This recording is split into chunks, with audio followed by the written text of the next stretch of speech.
Everybody, 6:02 in the Rose City. Time for Dirt and Sprague here on Portland Sports Leader, 105.1 FM, The Fan, 1080 AM, the Odyssey app, live on YouTube. Good morning, everybody. Happy Football Friday to y'all. 185. I've been waiting so long to do this. 118. 118. 285. What's that? Here we come. Here we come. It's a man's game now. Yeah. Don't jump. 180. Hold it. What's that? Hold it. Hut. Turbo. What's that? Somebody jump on sides. Here we go. Feels good. Happy Football Friday, everybody. I'm Dirt. He's Swag. What's up, Swag? How we doing today? Oh, we are ready for a weekend. Ready for the weekend? You got your golf polo on. You're playing 18F for the show today. Yes, Look at you. we got a little drive. It's gonna be a busy weekend. Okay, a lot of fun things. Yeah, a lot on the calendar. calendar. Driving. A lot on the books. So And we're going to Bend this weekend, right? Going to visit the kiddo. So we're playing golf and then going to Bend. Playing golf with my buddies. Yeah. Out in the gorge, out of Carson. What's playing golf like? Is that fun to do? Playing golf, is that fun? Is that a good time? You'll get back to it at some point. It'll happen at some point. I'll get there. Point. We'll get there. I promise. So you need to start figuring out how to invest in a children's course. Yeah. Deal. Children's course is great, man. With the kiddos. So Holly's a great little par 3 that you can go play too. It's you got good that. options, man. There's a all synthetic turf par 3, I believe, in West Lynn now. Oh, or maybe really? it's a 9. I can't remember. But yeah. Okay. It's all artificial. We did putt-putt when we were in Sun River, the little village. They have the putt-putt under the, where they have the ice skating and all that. And very frustrated during putt-putt that he couldn't full swing. We wanted to do some full swings. And we had to pull back on the reins. Figure out and it what caused a little bit of a meltdown. How to get I don't know if they have memberships or how it works or punch cards or whatever at the children's course. Thankfully, those courses are pretty affordable. Good way to go work on your par 3 game too, or your short game. Take some wedges out. Short game. Yeah, we're getting better. He's getting better. Everybody's having a good time. Start to get those hands, just supple hands, those Freddie couples. Just toss those hands at the ball, baby. That's right. So where are we playing this afternoon? We're where playing are we going? At Elk Ridge. Ooh, I love Elk Ridge. So I'm hoping it's not too smoky. Hopefully the wind starts blowing the other way. Yeah, it seemed like it got a little bit smokier yesterday, didn't it? Did I read that correctly with my nose? Because the wind was shifting directions. Yeah. It was a little hazy at the start of the Hops game last night. A little hot, a little smoky yesterday again. Big crowd at the Hops game. We had craft beer night. Craft beer night will bring the people out. And they're ready to go.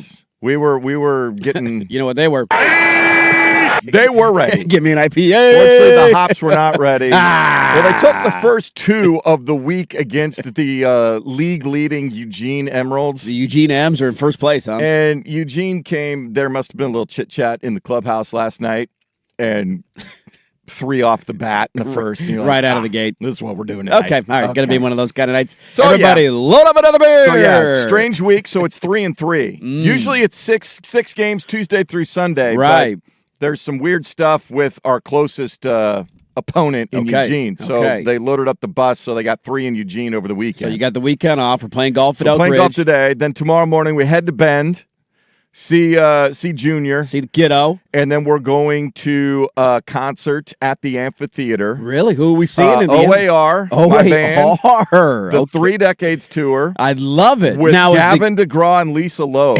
This thing's starting at 5:30 and going, I don't know how long. That's a lot of performers. There's a lot going on there. That's okay. Is the kid into OAR? Is he coming to the concert with you? Yeah. They had the special. They do this when they're not selling all the tickets. So it's 4 lawn tickets for $99. That's a great deal. And I'm like, okay. It's a great deal. Ask the wife, hey, are you doing anything this weekend? Yeah. She's like, no. And then she's getting ready to start rehearsal. She's directing and producing a show for this fall over in Milwaukee. Shout out Southeast. Yeah, there you go. Chapel Theater. Okay. It's very involved. She's already had to do some pre-production stuff for it. So she's like, no, I don't have anything that weekend. You got a free weekend. She's going to start rehearsals here before the end of the month. So I was like, well, let's get over there, have some fun. Have a great time. Yeah, see the kid, go see some music. But on the way back then, after we had planned all this, bought tickets. Right. Then I get a note from my brother, hey, We're doing a birthday party for oldest nephew on Sunday. You got to get your ass ass then back. When we drive back on Sunday afternoon, we're stopping in Lake Oswego for the big family party. But we got to get all the family party stuff and a gift and a card and all that crap before we go. I'm like, I'm playing golf all day Friday. I got a tea time Friday. I don't know what you want me to do. I'm seeing OAR on Saturday. Exactly. What am I supposed to stop? It's getting cash. Come on, yeah, cash is all that That's need. right. I mean, if you're of any age, hell, even cash to me at this age is still a good So this gift. is the oldest nephew who just graduated from college last spring. Right. They're desperate for cash at that age. Yeah, he wants to become a pilot. Oh, that's badass. He's working on getting his pilot's license. Are we talking like a commercial pilot? I don't know if we get to that far. Okay. But he got, so you know the little Aurora airport down there by... I'm well aware of it, yeah. Yeah. Where all the rich farts fly in and out of. Anyway, he got worked into, because he studied business and marketing and that sort of thing. And so he got into an internship. Some family owns the airport out there. Just working for the family, huh? So yeah. So he did an internship, and I think they're still having him do some stuff. So it's small, mom and pop, family owned. Right. So obviously they don't have. Yeah, they wanted to hire him, but it's like, we don't have enough work for you to Can be an justify intern. his salary and all that sort of stuff. But come learn the ropes. But the nice thing is he gets. So he knows all the instructors and pilots, and they're like, hey, I'm going up. What are you doing? You want to come get some hours? Come fly with me. And he doesn't have to, kind of pay full boat like somebody that was hiring an instructor. Smart strategy right there. So, yeah. Super clutch to have in the family in years to come. Like, you think about, does this kid like golf? It's not born in the blood. He doesn't hate it, but he's not. He doesn't have the bug. Okay. If he picks it up at some point and you can combine that with the ability to fly an airplane. Get me to Bandon? I mean, are you kidding me? Give me to Sun River. That 3-hour drive you got to do today, that 3.5-hour drive out to Bend is a lot quicker. That's tomorrow morning. Okay, tomorrow morning. Yeah. Okay, that 3.5-hour drive tomorrow morning. Yeah. Instead, you're just driving down to Aurora. You're on a 45-minute flight. You're there. Bada bing, bada boom. It's all done. That's a clutch thing to have in the family right there. Well, who's building the new giant hangar out at the Hillsboro Airport? They're I have no idea. Whatever. They're building another one out there? I don't know. Maybe I can lease a little space. Yeah, there you go. Get your plane, little puddle jumper. Get a little puddle jumper. Take that hops money and turn it into an airplane. Not a bad idea. Exactly. Well, you got a full boat this weekend. So I got a full boat this weekend. I'm jealous. I'm jealous of the Elk Ridge round. Have fun. I'm curious how you do. Can get windy up there. Tricky I have not course. played a lot of golf this summer. Between my dad, between Italy for 3 half weeks. a month in Italy, and then various and sundry things going on around here. Got a lot going on, man. We have not had regular play. So the Friday feeling when you know you got a golf round immediately going into the weekend is a pretty solid feeling. That's a good way to spend your day at work on Friday, knowing you got a tee time right around the corner. I'm hoping, hop season will wrap up here at the beginning of September, barring a miracle. Had they won last night, they're going to make things interesting there in the old Northwest League. But ooh, okay. Maybe if they can go down and, they're not out of it yet, but it's been a struggle at times this season. It seems like it has been. The fact they're only like 4 out is kind of amazing. Bit of a modern miracle. Well, we have a lot to get to today. It's going to be a fun show. I did watch a lot of preseason football last night. There you go. I'm your man. I'm your point guy. I got you. I watched a lot of it. Do you have, through whatever services you watch TV through, the ESPN Unlimited? I assume that I do, but I have not used ESPN Unlimited. Well, I did not use that last night. The one nice thing that I have discovered through the ESPN NFL Network merging of things, right? Although we're losing some of our shows and our talent that we like, right? You can get like the NFL preseason games and some of that stuff, and the NFL Network stuff through is now ESPN through Unlimited, the ESPN app. Yeah, I didn't do that. Well, I didn't watch that way last night. I just kept it. The NFL Network does a really good job of, like, whenever there's a lull moment. It was who was it? It was Rich Eisen. It was Maurice Jones-Drew, and I can't remember who else was on the panel with them. Oh, in the studio. In the studio, and they were doing like every time there was like a penalty or like there was a Green Bay Pittsburgh game was on, and somebody went down with an injury, and they're like, let's take you over to Vegas. Here's what's going on with Mendoza. So you see the highlights. And then you eventually get to see all the games at some point because they show them 24/7. They don't stop. So it was a nice way to watch it last night. I didn't delve into the ESPN Unlimited stuff, but a couple of games is enough for me, and I saw the highlights from all the other ones. So we will talk some preseason football. I promise you. I got some takes. Some guys look good. We got 3 games coming up today. We got 3 more today, and then another full slate tomorrow, dude. So it's a football Friday, hence why we played. Red 85. We're excited for it. We will talk about it. Blazer schedule release. That's obviously on the show today. We'll talk about that as well. I do have a fun conundrum in the neighborhood that I don't know how to feel about. So I have been. I need to.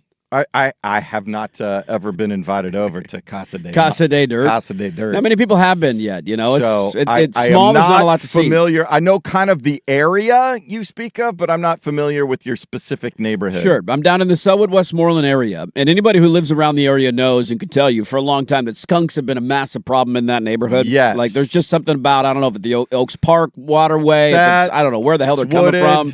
They're coming out of nowhere, and they're all over the place. And they traumatize our neighborhood. And I told the story a couple weeks ago how the dog got sprayed or it rolled in it, one of the two. And it's just the worst. Your entire weekend plans are out the window because now you're dealing with this, right? Well, I'm not the only person with an animal in the neighborhood. Everybody else, like their dogs have gotten sprayed multiple times, their cats have gotten sprayed.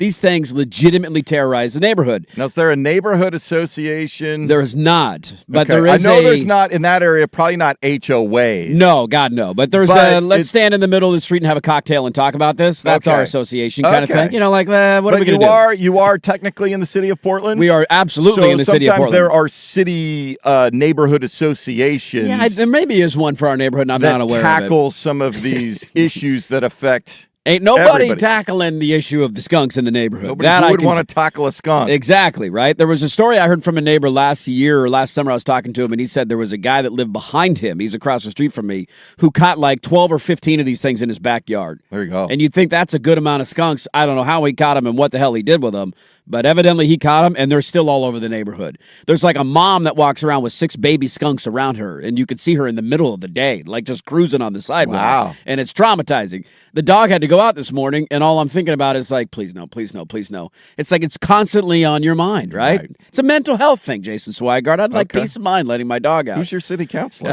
That's a great question. I actually know, but I can't remember his name off the top of my head because I looked it up for the Moda Center funding site. I sent him an email. So I got word. Now, this is through the grapevine. I have not directly sourced this yet, but the scuttlebutt, the game of telephone that is existing right now, is that we have a neighbor contemplating bringing a coyote into the neighborhood. Wow. And I got a lot of follow-ups. I can't say that I'm anti the idea. I believe the thought is we bring a coyote in, coyote much like kills the skunks. Where the devil's in the details now, much like the Blazers in the city. Okay, yes. we have a framework of starting point. Now it's time to sit down and go. Right. What size of a coyote? Where are you getting this coyote? Yes. Where do we drop him off at? Where is the location going to be? Does the coyote have the ability to be tracked? Do we have a collar on the coyote with GPS? We know where said coyote is at any given time. Exactly. Is there a retrieval system for the coyote? Is there a coyote handler? Right. Do we have a point person for the coyote? Is this like a pet coyote? Yeah. Or are we just airlifting something in a wooden crate, dropping it, and seeing what happens. And let it loose in the park and go from there. See how many skunks it can kill. The coyotes in the urban areas, look, it's a little, they just kind of pop out sometimes. They do occasionally. Be a little startling if you're not to. But I did play, one of the rounds I played Red Tail for the first time in forever. It's been a while since I played Red Tail. We were trying to get a tea time late. That's what was available. Couldn't find one of those things. Yeah. It's like, where are we looking? Who, You go down the Rolodex of courses until you can find one. You can play Pumpkin Ridge for $175. Right. Hey, Red Tail for $38. Let's go. Deal. Golf now. Let's go.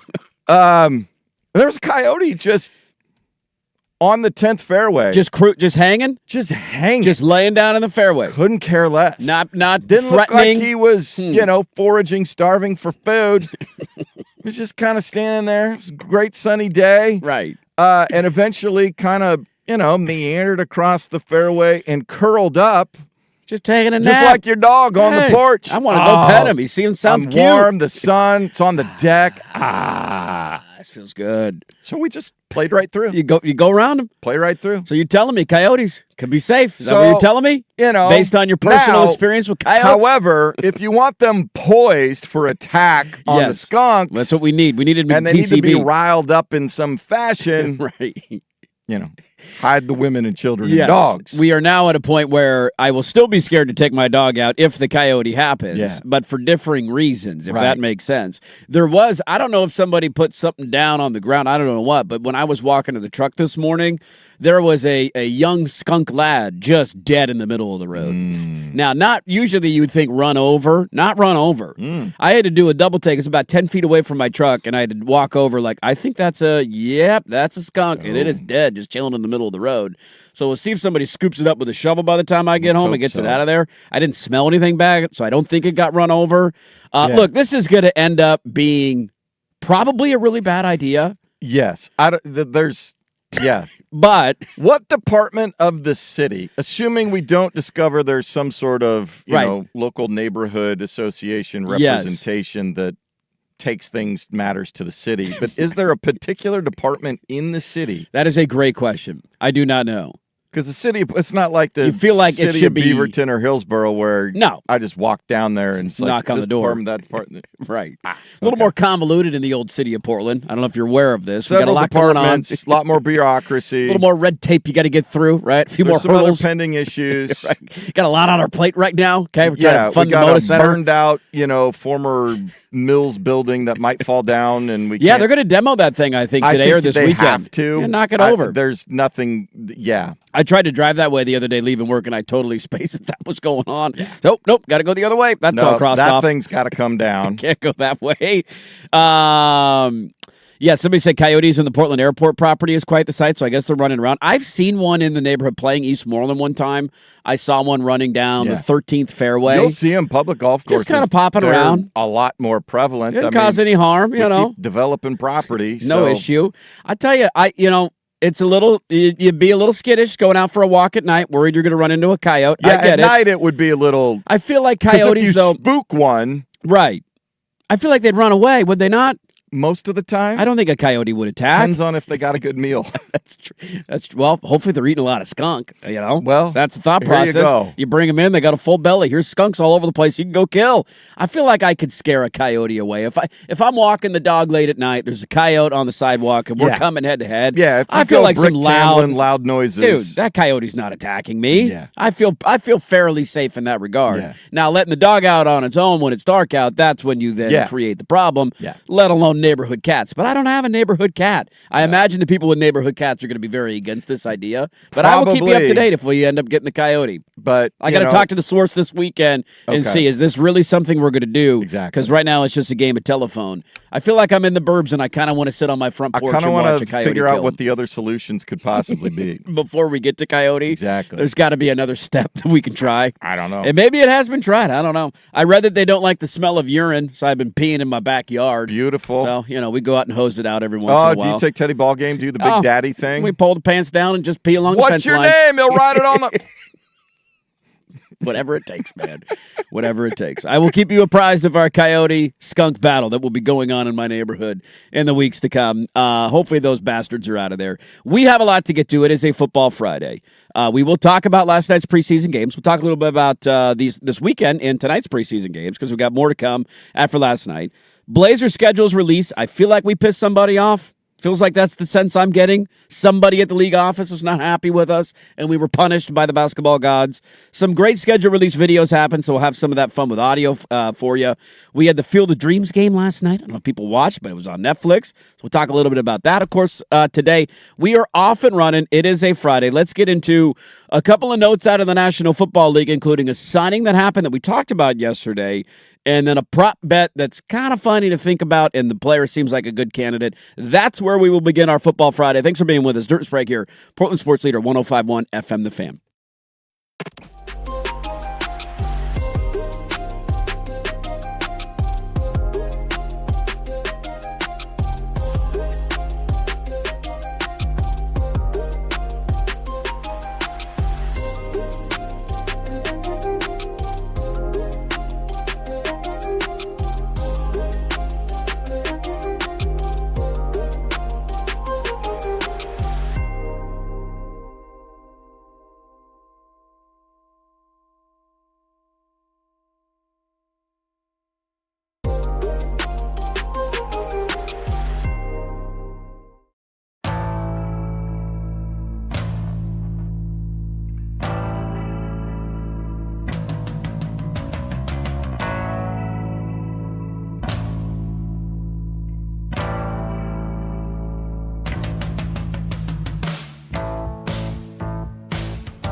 FM and 1080 AM.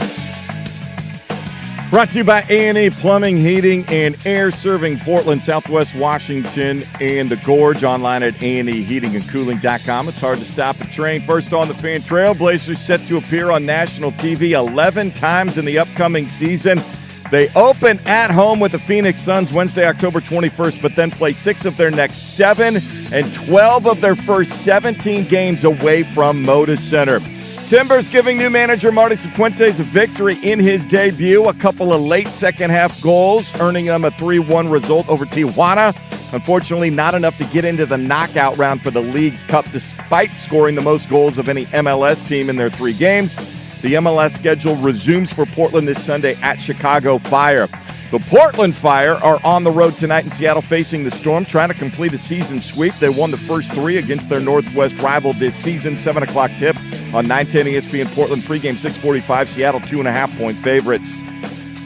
I'm Jason Swigard from the George McCoy at Warren Allen Sports Desk. Don't call your mom. Call George McCoy at warrenallen.com. This is the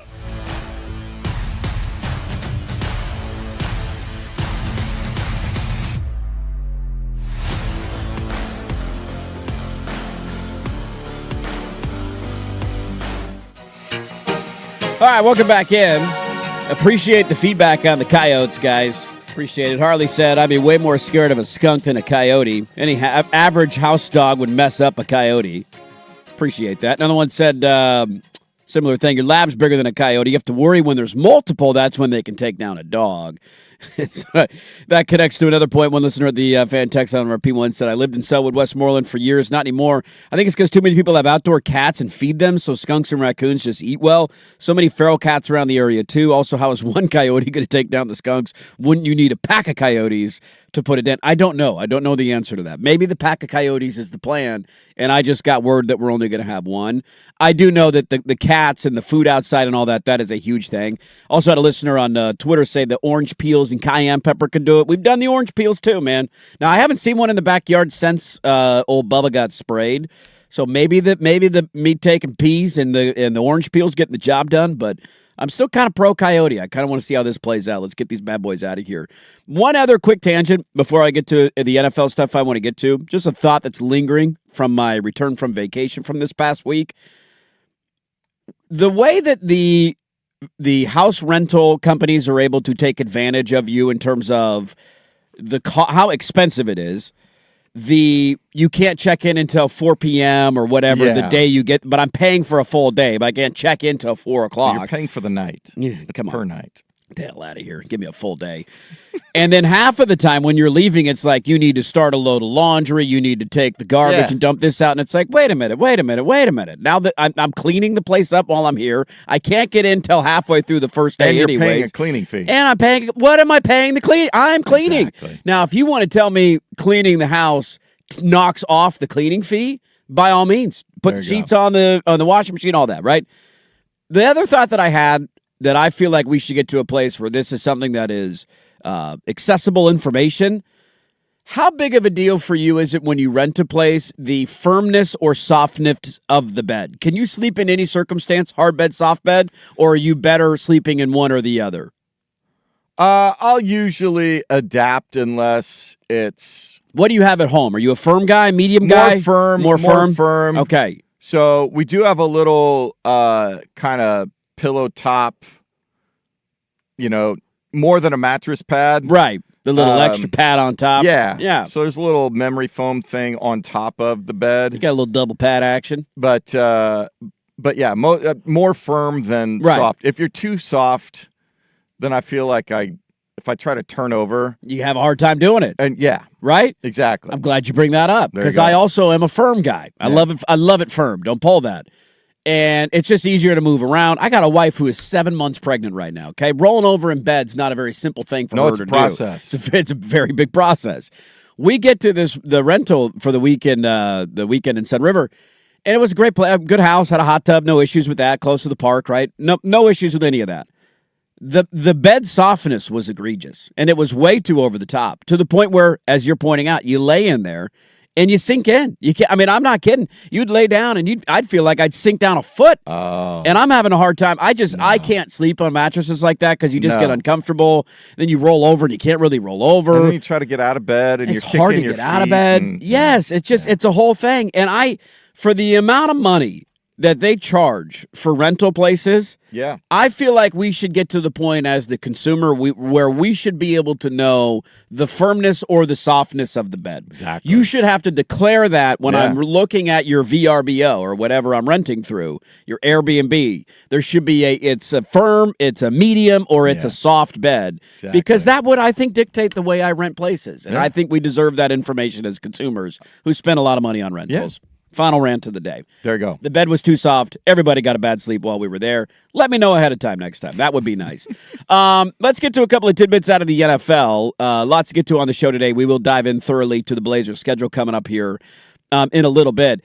The Seahawks did it. We talked to Brady Henderson yesterday. We asked, are they going to? Do they need to? How would it look if they did? And the answer ended up being that they did. The Seahawks added Terrion Arnold to a 1-year minimum contract. Okay. And he came in and worked out last week. You saw that on Hard Knocks. And it was, I don't know, it was interesting to see how that process was playing out and bringing Milroe into the office and like trying to talk to guys who have a relationship with him.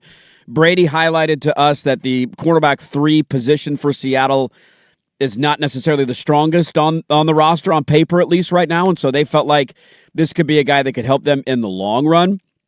The interesting part in the short term is going to be here, what will the NFL do, if anything, and how long until he is available? Because as of now, the NFL has not acted on commissioner's exempt list, and they have not and I don't know what given him a punishment. Next, if he has a hearing or if we're waiting what the next legal milestone is. Right, another hurdle that they have to get over. I don't know the answer to that and how long that process is going to take. Because if nothing's going to happen, I mean, if the next thing is actually some sort related to trial. Right. Like he's wholeheartedly denied. Yes. All of this stuff. Yes. And the judge granted him the ability to leave. And he does not wearing like an ankle bracelet. Right. He's not on house arrest, that kind of stuff. So, and when courts do that, look, if courts think somebody's looking for revenge or retribution, they lock them up. Yes. Or your bond is multi-millions of dollars or whatever the case it is. So, so the court doesn't believe there's, quote, flight risk or anything like that at this point. No. So, yeah. And he's obviously in the public spotlight every day. Yes, he is. So that's a different deal, different aspect of it. So if nothing's going to happen for quite some time and the NFL hasn't done anything to this point, I would imagine a quick call from John Schneider to the league office to say, hey, we're thinking about signing this guy. If we sign this guy, are you going to pull the rug out from underneath us before we do anything legal-wise? So I'm guessing they got an indication that unless some other revelation comes up. Right. No. Well, and the other thing, too, is, like, I think you would hope if you're Seattle making this move. Like, look, anytime you sign a guy who's got a bit of a checkered past, right? Like, this guy it's a risk. Yes. I mean, this guy is facing felony charges in connection with kidnapping and robbery. Yeah. Like, this isn't like... I don't want to, debate what crimes are worse and all of that. That's relatively high on the accusation. Did he have is relatively high on the list. Issues during his college career? I don't remember him ever getting in trouble in college. And that's one of the arguments Seattle made yesterday doing this signing of like, dude, we checked into this guy's past. We talked to guys who played with him in college. We've talked to other people who've been around him in the NFL. Like, he's not been an issue. He's not been in trouble. And this seems like a one-off that maybe he's got an explanation for, and there's a bigger picture here that we don't quite have the full scope of it yet, and time will tell, and we'll say, oh, look at that. That ended up being much ado about nothing. From the original charges when they were filed, it felt like there was a lot of smoke there, and there was some text message evidence and like GPS tracking evidence of he was in certain spots. Remember, he showed up in the anti-suicide smock or whatever when he was doing his virtual hearing, and that was a notable thing that we talked about. So this is it's a unique one for that regard. I would be surprised if the NFL, to be honest, didn't do something, but I think if you're Seattle, you're still rolling the dice on the idea of, let's say it's half of the year on the exempt list, and then we get to the point where some hearings happen or whatever, you're going to need another guy in the back half of the year. Somebody's going to get hurt on your defense. Somebody's going to go down. And one of your best defensive players is already hurt right now. I'm sure there's provisions in there if whatever happens, they can, yes. It's a 1-year minimum deal. It's a 1-year minimum deal. They it's can a get very out of low it, risk. all of that sort of thing. Yeah, so it's an interesting one that could end up having a big impact in the back half of the year. I was reading a day or two ago that Seattle was under the assumption if he were to sign that he would be available to play in the preseason, that the NFL wouldn't act by then. So you can get him a couple of games and get him used to your system and run him out there and see how he looks. And I'd be surprised if he played tomorrow night. Because that's a quick turnaround. I don't know if he knows enough. No, you got to give him a couple of practices. The only thing you could really do is just, if it's a one-on-one coverage sort of situation, is okay. You got that guy, right? Go play man. You can handle that. It. So but I think you'll probably see him in the next 2 preseason games, and look, it's a roll of the dice for sure, but could end up having a big impact for them late in the season. And it became evident as the days went on that he worked out for the Giants, he worked out for the Saints, he was making his rounds. And so if you wanted to go get him, you kind of had to be aggressive. And Seattle jumped in and they got the deal done. Now time will tell on how it works out for them and what the NFL's actions will be. One other NFL note, then we'll get to some preseason stuff a little bit later on in the show. This one made me chuckle, and I'm wondering, would we make this bet? First up, I didn't even know you could bet on this. Now I'm kind of glad that you can, and I actually want to go place a bet. Is this in an actual... This is on DraftKings. Okay. On DraftKings. This is a sports book, not a predictive market. This is not a poly market, a Kalshi. It is not. How much longer do you think those predictive markets are going to last? They should not be in existence. There are so many issues, but that we don't have enough time to... That's just a tip of an iceberg conversation. I just don't even know. It's kind of like, for me, cyber... Yeah, cybercurrency. What am I investing in? Somebody brought up the idea of what is to keep people from gambling on the idea of there being a forest fire in Oregon in the summer and somebody going and starting that fire to cash in on a ticket. Like, we've got some major issues here, then this should not be allowed. Yeah. I digress. Although, ironic moment last night, seeing the highlights of the Field of Dreams game, which a big part of the Field of Dreams game is the story of shoeless Joe Jackson getting his redemption, walking out of the corn and getting to play one more baseball game on heaven, a.k.a. Iowa. And do you know what they had down the foul lines of each on the wall? Polymarket or Kalshi? There was I believe DraftKings and MGM, or maybe it was FanDuel and BetMGM. And the irony was not lost on people of isn't shoeless Joe Jackson and banned for gambling? Got it. Okay, just making sure that's a little ironic. No, you can gamble on DraftKings on the idea of who will lead the NFL in interceptions this year. Ooh. Who will be the lead man? I would have probably forgotten until I read the story, and I'm like, oh, yeah, that's right. Geno Smith led the NFL in interceptions last year. Yes, he did. He threw 17 of them things in 15 games. He didn't even play the entire season. Tua was 2 behind him at 15. Sam Darnold, ironically, was at 14. Herbert, 13.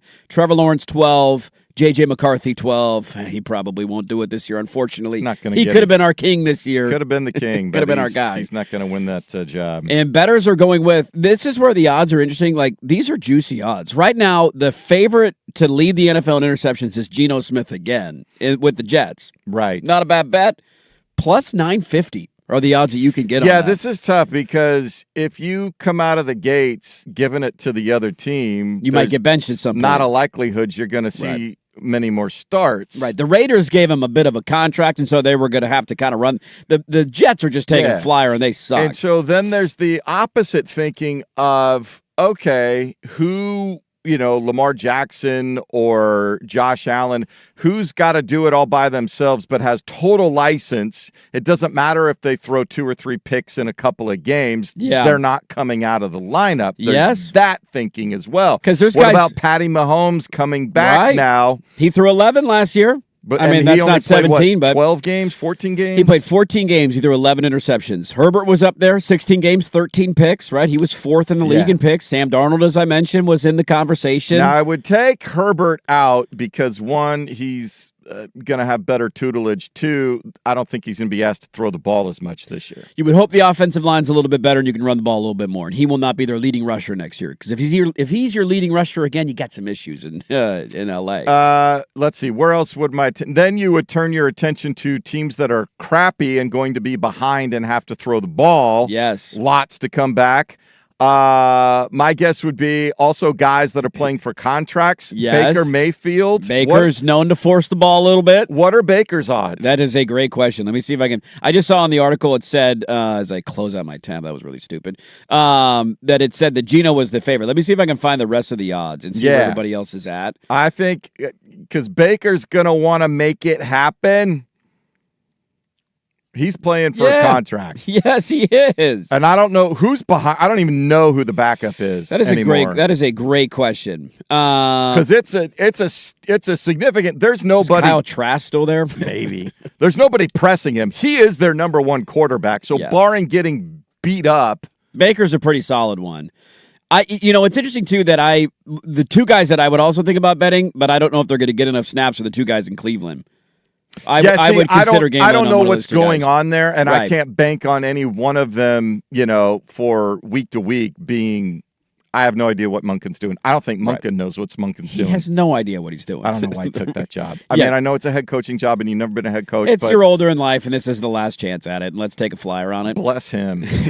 Go do it. Yeah, I would consider. Yeah, I'm with you on the Herbert thing. I think his interception number should come down a little bit. I'm starting to talk myself into Baker Mayfield. Baker Mayfield is a solid. I can't pull up the rest of the odds. My computer's being stupid. He doesn't have Mike Evans as security blanket anymore. Nope. He lost his arguably top wide receiver, one of his top wide receivers. Ibuka better be healthy all season. Yep, and then you got some other young guys that might fit in there. You know a guy who probably deserves a little shout here too? Although his offensive line is so good and the run game should help him out a little bit, but Bo's got a bit of a wild hair up his nose from time to time. He'll force some balls. He'll turn it over a little bit. But I think old Sean Payton, if he starts getting wild and loose, will turn around and run it 87 times. I don't think he'll change that off. Hand it off again. And so Geno's the favorite right now, plus 950 if you like those odds. I just don't know if he's going to play enough snaps. If they're bad, he's gone. Like they're going to sit him at some point. Well, if they start stinking, they're going to fire Aaron Glenn, so somebody else is going to come in, and then that person will either be an interim head coach. Right. And so and maybe the GMs are running it. It's like, okay, let's take a look and see who else, who knows what else they got. Let's find out if there's any of these young guys we want to keep next year. Run them out there. We're going to have a top 5 pick and take a quarterback anyway. No, so we might as well. I would be curious what Baker's odds are. Let me see if I can find that during the break. My computer's being weird because I like that idea. Baker's not a bad bet. He's playing for a contract this season, and that could lead you to force some things down the field. We will get to the Blazers schedule release coming up at the top of the, kind of at the top of the hour because we've got the cafe, and then the Blazers schedule release where it looks very difficult out of the gate, so we'll dive into that a little bit. But coming up next, is this the nail in the coffin and something needs to change. We'll explain. Get to that next on The Fan.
All right, I got the odds.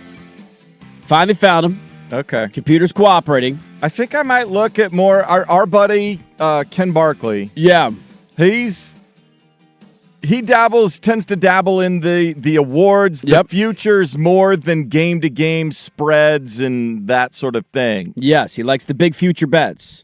I'm on a few of those. I may invoke that strategy maybe a little more than the week to week. I might look at that. It's fun to do, man. I like over under win totals. I'm trying to do more of those. Yeah, MVP awards. Take some flyers on, guys. You don't get the immediate satisfaction, right? So the odds to lead the NFL in interceptions, I mentioned Geno Smith is the favorite at plus 950. Now, again, the issue is the Jets are so bad and he's so old that I just don't. Yeah, I don't see that playing out for the entire season, right? Yeah. And your coach might get fired. Number 2 on the list is interesting to me. Let me see where he ranked last year. Now, he missed some time, so it's kind of unfair. But yeah, I get why he is technically. Brock Purdy played 9 games last year. He threw 10 picks. He is number 2 on this list at plus 1,000. Then it's Trevor Lawrence plus 1,100. C.J. Stroud and Baker Mayfield are then tied at plus 1,400. So there's your guy. Oh, I forgot about C.J. C.J. Stroud's not a bad pick either. Yeah, but they're going to try to rein him in. Right. Yeah. I see him being more of the guy because he's in a contract year as well, where he's looking for that deal, and they're deciding if he's the future. I see him being the cautious contract year guy. Like, everything's a check down. Our defense is elite. Baker's not. Baker is not, dude. He's going to let it cut. Josh Allen plus 1,500. This one, and the listener texted this one into Malik Willis plus 1,600 is a good bet because he's in Miami. I don't know can you name a receiver on Miami's team right now? No. Right? Exactly. Off the top of your head. But again, that's a situation where... Will he play the entire year? I don't know. But it's a first-time head coach. They're starting over completely. They're clearly tanking for a quarterback. Like, that's not a bad one. Tyler Shuck plus 1,700. Cam Ward, I watched a little bit of that Titans game. That's an interesting one. You like Tyler Shuck at plus 1,700? Because, because I think our boy Kellen Moore really loves Shuck. He's going to get the benefit of the doubt. That's possible. A little bit longer rope. He's got great receiver. Like, he's got Olave. It's like, when in doubt, he's got weapons. Kamara's still around. And he still has, now he's got HA2 to go with Kamara. Like, if the blitz is coming, I can just dump it off and run. Right. Yeah, that's it. Yeah, Cam Ward plus 1,800 after watching that Titan game last night. I did think about I should probably bet that because he did not look very good. We'll get to that in a little bit. Yeah, but Saleh won't. Saleh at some point, if the pass, then they're just going to run it. Just run the ball. Caleb plus 2,200. Bryce Young's another one I thought about at plus 2,200. Where is one of our listeners was loving Shedeur plus 3,500 from Harley. Yeah, you just if Shedeur the odds are big. Throwing picks, he's going to get yanked and sit. Yeah, I don't even think he's going to start. I think they're going to start Deshaun Watson. I think he's going to be terrible. To start Deshaun Watson. Yeah, and if Deshaun sucks, then he's done. Yes. If Shedeur sucks, then Monken's going to go back and forth with. He still has Dylan Gabriel there, and I don't know who they have 4. They took Taylon Green too. Remember in the draft? He's the rookie from Arkansas. So I think if Deshaun Watson stinks and he can't do it, then they'll yank him and he's done. They'll put him on waivers, or he'll develop some back injury or whatever. Yeah, he's done. The other ones, it'll be a rotating cast of characters over the rest of the season to figure out who's got it. Yeah, I think my bet's going to be Malik Willis. Malik Willis is going to be my bet. That's where I'm going. Plus 1,600. I'm trying to do more of these season-long bets. Remember them and track them. Like, it's kind of fun to do. Yeah, I think Baker, because one, Mike Evans is gone, so Abuka is they're going to pump the ball to Abuka as much as possible. I forget who their tight ends. I know they have some named tight ends. Yeah. Their problem is keeping their tight ends on the field. Right. Keeping everybody healthy. So, and then and Bucky Irving's back. Yep. Hopefully he's healthy. They'll probably utilize him more in the passing game, but I see Baker's going to start unless they can't, use duct tape and chicken wire to strap him up and get out there. I'm rooting like hell for them this year, but it's not a bad bet at all because he'll turn the ball over a bit and force it a little bit. That might get $5. Not bad, right? Season-long bets are kind of fun. I want to do more of those this year, so I thought that'd be a fun one to bring up. Gino is the favorite. I'm going to go Malik Willis. Okay. Swag is on. Well, maybe we'll Mayfield. see. Maybe we'll see when Sprague gets back. Maybe we'll have like a little show one. Little show running bets for the season. Show running bets through the season. And over-under that you love. So I know stat leader and MVP. We are going to. It's preseason for Sprague in the line too. Obviously, as you displayed last night. We went 0-for-3 in our first parlay of football. That's how you start the year right there. You know what? But you jump right back on it. Let's also be honest. These are just joint practices now. You don't want to win your preseason bets because then I'm going to feel like I've already used up all my dubs for the regular season. Exactly. I want nothing but L's in I'm just getting my feet wet here. I'm That's just making sure the thumbs still work. It's about reps right now. We need reps. Thank you. I'm out here we'll grinding. Try again. You got 3 games coming up tonight. I got. You got like 5 or 6 on Saturday. I got my 3-game parlay. Don't you worry. I already cooked it up. Quickly, this one for me and you, Swag, because I know you're thinking about it. It's big in the news right now. Couple of different thoughts, and then we'll get to the cafe coming up at the top of the hour. The latest reporting is, by the way, Live Golf canceled their championship event. They canceled the team championship. Bye-bye. Bye-bye. Not going to happen. So I don't know where what did he get? $350 million from some mystery investor that wants to keep it going next season? That was the insinuation that we got some money here, but that's not enough to. John Ramos owed that just on his contract alone. Like, let alone I don't know what that's all the other expenses for your $40 million purses. It's not. It's gonna die. What happened to the plane? Remember the cool party plane they had? I do remember the cool party plane Is that gone now? Where'd that thing go? I'd imagine they dragged it back to Saudi Arabia. Is that what they gave while they're trying to fix Air Force One? Is that what the first... I keep reading. Is that the one that he couldn't fly on? He had to go on I don't know. He had to jump on a military plane to get back. Where'd that thing go? That is a great question. And did Liv own it, and can they sell it? Hey! Hey, let's raise some money. Come on, Liv. Thinking of the future. Here. The Telegraph is reporting that John Rahm is likely set to depart Liv Golf. Shocking at the conclusion of this upcoming year. Basically saying Liv sources are almost resigned to the news already, with the final decision expected in the coming weeks. Now, where this is interesting is that he did not take advantage of the PGA, player whatever welcome back program that they had in place. Yeah, Patty Reed and Brooks Koepka did. Yeah, indignant. Here's what he's going to do, though. You know what he's going to do? Roll out the red carpet for me. It's like, no. He's going to go join the DP World Tour for a year. Yeah, he's going to have to pay some serious fines. And he's going to dominate. There's a few other guys that'll do that, so great. And he'll earn his way back to the PGA Tour a year from now. I don't mind them earning it. You might have to see. The question is, I think Brooks kept his card on the regular tour for next year, even though he did not have a good year Cup, this year, but he was in the top 100. Yeah. So I think the top 100 keep their cards. Yeah. So he's going to be playing next year. It's just the league is already dead, but that's just another example of how that's a nail in the coffin. One last note on this, too, by the way, because it is something that bothers me that I wish it was more interesting to me, and it just isn't. I love golf. I love watching golf. The schedule change in the last couple of years to move the PGA earlier has been something I was for, and now I kind of regret that you get to the end of August and you're like, it'd be kind of nice to have another major here. So careful what you wish for to a certain extent. Their playoff format is so broken and so stupid. I often claim that college football has the best regular season mixed with the worst postseason because of the layoffs and the breaks and they're you trying lose momentum. Fix it. It's messy and clumsy because they can't get everybody to agree. Dude, you ready for this? So there's 3 playoff weekends. Yeah, we go 70, 50, 30. Which is better. It used to be like 125 to 75 to 30. It was insane.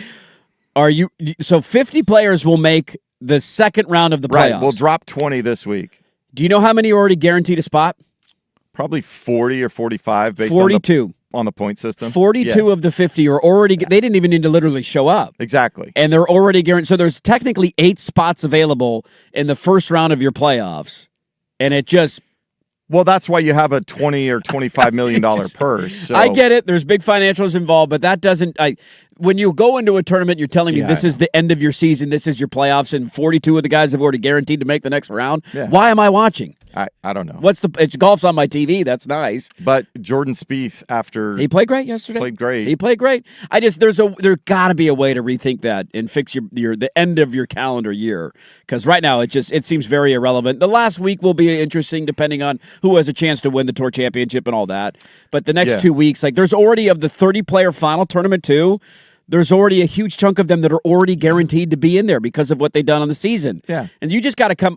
To me, match play, bracket style, one-on-one, that's 1 through 64. Give me an NCAA tournament bracket and play it over a couple of weeks, whittle it down to a Final Four. That, to me, is the way to fix this, but we'll see what they end up doing. Because right now, it just seems kind of broken, and it's the end of their – should be the crescendo especially of their year. At that time of the year, because you will either have a President's Cup or a Ryder Cup about a month after – Right, coming up on the heels of it. Yeah. So I would think, and the match play tournament went away as they've consolidated things. It's the most underutilized format in golf. Bring it around. Bring it there, because when you get to the Tour Championship, season's over, at least for a little bit. Those guys are going to take a breather, and then the ones that make the President's Cup or the Ryder Cup team want to be in that mode. Right. You just played a match play tournament, right? Seems like it would make sense. Makes it stand out from other tournaments throughout the course of the year. There's not these guaranteed spots. So then you also have the standings that stack up, so the regular season points matter and playing well matters to be a certain seed or get a bye or whatever. So there's got to be a better way to do it. Right now it seems broken, and RIP Live Golf. We barely knew you. Lots to get to in the second hour of the show. We will talk Blazers schedule release. It came out yesterday. And did they piss somebody off at the league office? We also have our first scheduled meeting between the city and the Blazers, so we'll explain that and tell you when that is. We'll start, though, with the cafe. Look around what happened in the NFL last night. Some fun with audio on schedule releases, and more controversy over a number in college football. The cafe kicks off hour 2 next on The Fan.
Sports Desk, a Sports Center update on the Fan Sports Network, 105.1 FM and 1080 AM.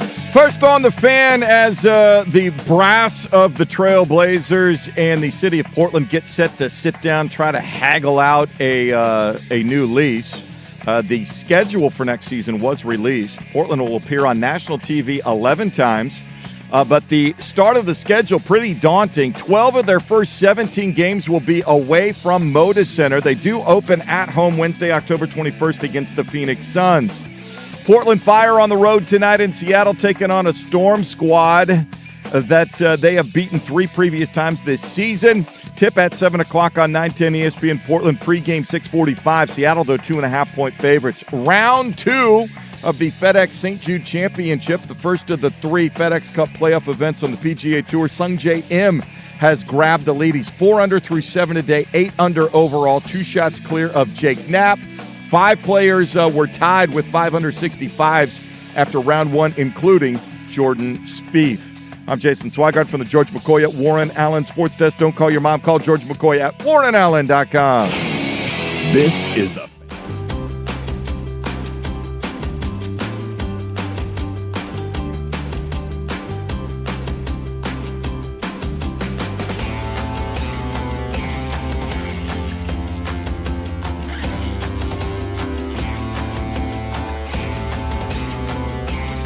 In hour number 2, Dirt and Sprague here, Portland Sports Leader, 105.1 FM, The Fan, 1080 AM, the Odyssey app, live on YouTube. Good morning, everybody. If you missed the show right out of the gate, it started with a 180, 180.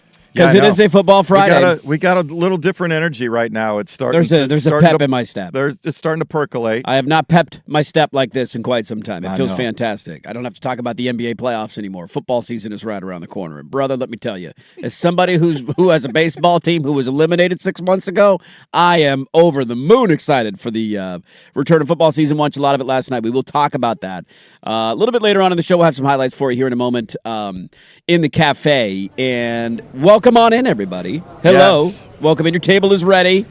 Here's what we're going to do today. Why don't you go ahead and walk on over to the Build Your Own Omelet station. What kind of omelet are we in the mood for today? As you walk down the line, what are we throwing in that bad boy? As I walk down the line, feeling like some seafood. Maybe a little seafood omelet. Okay. Florentine, where I have the spinach and the Swiss cheese and the shrimp. And then maybe a little clump of fresh Dungeness crab right on top. Ooh, that sounds good, yeah. With the little half of a slice of That sounds good. The Ducks released some of their, they're doing that, camp, documentary kind of thing. They released it last night. And a lot of it, the episode that they released yesterday was when the team went to Japan. Let me ask you, would you be able to do this? So they were walking around different markets in Japan. Obviously, seafood is very big over there. And they got to this, food hut kind of thing. I don't know how to explain it. But essentially, they had what looked like a 150-pound tuna just on a table. Yeah. And a guy just takes out a giant knife, cuts off the fin, cuts off this fin, slices grade. it open, and they're literally just cutting pieces out of this tuna and handing it to people and eating it. You're all about it? Yeah. One of the best dishes I had during the whole European trip was pistachio tuna tartare. Ooh. Fantastic. So good. One point, by the way, too, because we're getting questions on it, and people are getting excited about my responses at the text line. We are breaking the line today. Yes. People are asking, are we doing it? You bet your ass we're doing it. Yeah, we told you, okay? We need reps. We're doing it. We got to get our reps in. 503-864-6326. That also triggered me. I got to go find, I will pay off my bet at some point this fall. I need to go find the squirrel furry. None of us have done that yet. That we've all dropped the ball on that because we've all... Yeah. Well, I found one at one point, and I never ordered it because we were like, okay, we need to plan this sort of thing. We weren't sure. I just need to do it. Because Sprague lost year 1. I lost 2 years ago. We were going to caddy and do the thing, and then that never happened. Never happened. Yeah. So that's a good reminder we need a furry day on the show unless before you're going to make it happen. Yeah. Right. So, yeah. Waverly, you want to put us up for a day? Let us go. Oh, you know what'll make sense? No. Because our boy Hoover is... Yes. Playing Indy. In the quarterback Indiana. He's a furry. All right. We need to find They're not playing the Ducks though this year. No, right? they are not. We could maybe do it the play day Ohio State. The day we Indiana preview on the Dirty Poll. We could try. Well, actually, that's kind of a quick turnaround. No, we need to give time because I'm guessing those things are going to take 4 to 6 weeks for delivery or something like that. We'll see if we can get to it. Schwarber with a shot out to the corn in right. Keisha back and it's gone. What a way to open the ball game. A corn-fueled Schwarbomb. That was a Field of Dream game last night. That was the first batter of the game. It was Kyle Schwarber, and he went yard into the corn. He ended up hitting 2 home runs into the corn. He was the MVP of the corn game. Well, the second home run got a little assist from the right fielder. Yes, it did. And the Phillies ended up winning the game last night. Did we consume any Field of Dreams content last night? No, but that's simply because I was working the hops. I think. Let me ask you this: had you been home, would you have watched it? Yes, that would have been on the screen. Okay, it was on Netflix, so you would have added multi-screen it if you wanted to watch other things at the same time. Because the Dodgers didn't play till late. Yeah.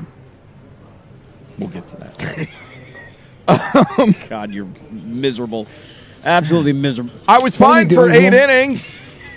God. Not now. We're talking about the Netflix game. No, that would have been on a screen. Yeah, and I probably would have had then the NFL preseason, and sound would have gone back and forth. I was just the streaming thing sucks because you can't quad box it on one TV. Yeah. And needing a secondary screen for that, that's the only downside of it for me. But no, and what Mattingly, I thought Mattingly got a raw deal with the Dodgers 100 years ago when he was the manager before they brought Roberts in. Yeah. He was made a scapegoat, and I didn't think he deserved it. Right. He had to suffer through a lot of the Frank McCourt nonsense. Him having this year with Philly is kind of fun, man. It's awesome. And if they... I'm going to root for him to win. I don't know if they can hunt down the Braves in the division.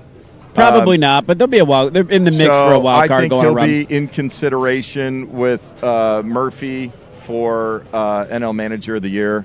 If Boston can find a way to keep this rolling, I don't know how you don't give it to Chad Tracy. Yeah, in the American League. But what he's done with that lineup, keeping Schwarber in the leadoff, they acquired a Rise, and even everybody's like, okay, he's an average hitter.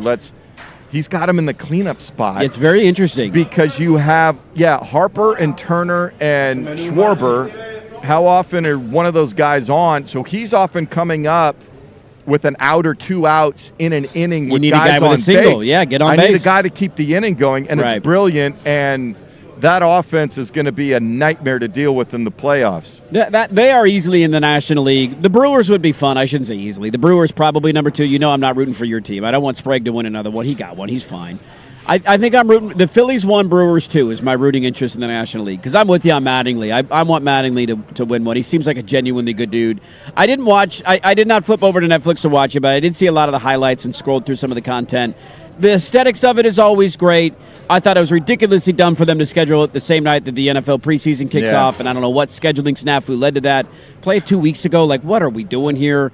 Have it be the first game after the All-Star break or something. Like, find a way to make it stand out a little bit more. Yep. And then it's on Netflix, so it's kind of buried on top of that. So I imagine the ratings information that will come out That's the only thing about that will game. Be really bad. That game needs to be on one of your big networks. If it was on Fox last night, I would have watched. If it was on national television, that's a game you want people to trip over when they're channel surfing. Yes. So that was kind of a bummer. They had a cool moment where they brought a ton of legends of baseball out, and they all walked out through the corn. And so they do. I mean, it's a really cool display. It makes it feel nostalgic.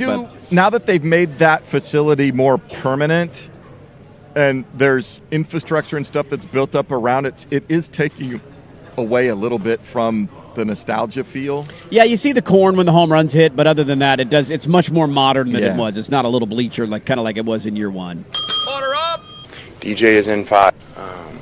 A situation that was promised to him in recruiting here, for him to sign here, and urge on that with the family and the representatives and the people. And so really, I didn't have a decision to make. It was promised to the kid. It wasn't done for whatever. I'm not going to get into that. I'm not going to judge something that I wasn't here of. But when a kid's promised something to come to school, he should wear it. And so at that point, I don't really think that's my decision. Should be honored what he was told. And so that's where I'm at. I love that's Lane Kiffin yesterday. Now, look, Lane brings a lot of crap on himself. He does. This is not his fault. He inherited this mess. I think that's all he can do because he wants to keep this kid on his roster to try to win this year. DJ Pickett's a stud. I don't know that he has any relationship with Jaden Daniels. Nor should he. He doesn't care. No. That's a Jaden Daniels problem. It is. I will back Lane on this. Oh, absolutely. I love the idea that they are going into such a pressure-packed season. Like all the eyes of the sport, all this money that they've spent, the portal haul they have. Week 3? Week 3 or 4, you get early the Ole Miss game right out of the gate, right? You start with Clemson, which I don't really know what to make of Clemson. Maybe you win, maybe you don't. Well, they're just a bunch of nobodies. They're a bunch of nobodies, but Dabo. They damn near lost that game last year, and now both teams ended up having the seasons that they wanted to have. Point just simply being Clemson is certainly capable of beating them. So all of these expectations and the pressure on LSU, and what is he having to answer questions on 3 weeks before camps or the season begins? Who's wearing number 5? Why is your top corner wearing number 5, and why is your Heisman Trophy quarterback, or not your, but the program's Heisman Trophy winning quarterback sending a cease and desist to the school? It seems like there's probably been Jalen Daniels is going to lose this. Yeah, like in many ways. Not many things in the sports world in 2026 create a 98% one-side argument being made. I'm sure there's the one or two outliers out there who want to stand out like a unicorn who are defending Jaden Daniels here almost unanimously to a person. Everybody saw this and thought, what? What is your problem? What? And then also Burrow's being treated differently. Like, yeah, he won a national championship. He had maybe the greatest season we've ever seen from a college quarterback. Was asked about this, and he was like, They asked him, did they tell you nobody would wear number 9? And he said, yeah, they told me that, but he was just kind of like, we're on to whoever we're playing. But he's next. like, I don't know if anybody who told me that's still there. I have no idea, man. Governor's running that university. That was 3 head coaches ago, man. That was a bit of time ago. Order up. Sermon wearing the captain's armbands. Diego Char been given a rest today. Good ball into the box. Kelsey on his own rebound. Not there, and it's Anthony instead. Havoc in the 6th to the Timbers' delight, and Anthony gets on the board as the Timbers go up 2-1 in the 64th. Suck it, Tijuana. Yeah. Is that we got a dub last night? Got the dub 3-1. It's a result. My apologies. A result last night was 3-1. It's an educational process. Now we have the new kit man took over. So yes, Marty Cifuentes. He is our new guy. Debut, and the boys came up big in the second half for him with a 3-1 victory. We're undefeated in the era. The Cifuentes era. Okay. However, due to the crazy nature of this particular event, the loss to Club America last weekend cost them the ability to continue in the knockout round. Got it. There's a ton of teams in group play, and whittles down to a small number. There's just 4 MLS teams and 4 Liga MX teams that advance to the knockout. Okay. So the Timbers didn't get there, but they scored. That's a good sign, right? The most goals of any MLS team. They had 9 goals. Look at us. And they scored in every match. Are we an offensive juggernaut now? Wasn't that our issue at the start of the year? We don't have enough offense? Interim coach Jack Cassidy unlocked it. We've found some things here a little bit. We got some momentum cooking. So now it's back to MLS play. They start this Sunday in Chicago against the Fire. Okay. Who's one of the better teams in the league this year. Yeah, suck it, Chicago. So that'll be a Sunday matinee for you right here on the Fan. There you go. Welcome back to the MLS scheduled Timbers. Nice little run, and Tijuana, suck it. Order up. Hi, my name's Samuel Henderson, and I do bird calls. The Hawks' schedule just dropped today, so I'm going to do their opponents as birds. The rock pigeon. Bald eagle.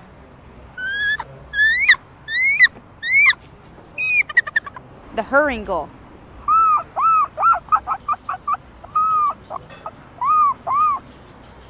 American crow.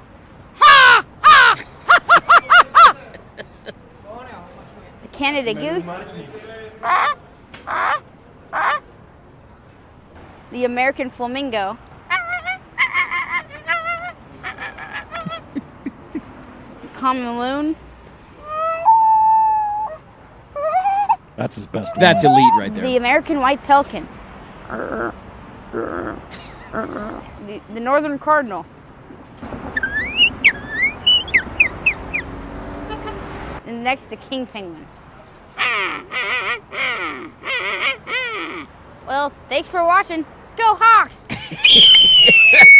Yesterday, it was NBA schedule release day. We'll get to the Blazers schedule here coming up in a little bit. And we'll talk to, by the way, Eric Gunderson in the final hour of the show about that and the city stuff. And we love having Gundy on, so we thought we'd bring him on. He'll be on at 9:05 this morning.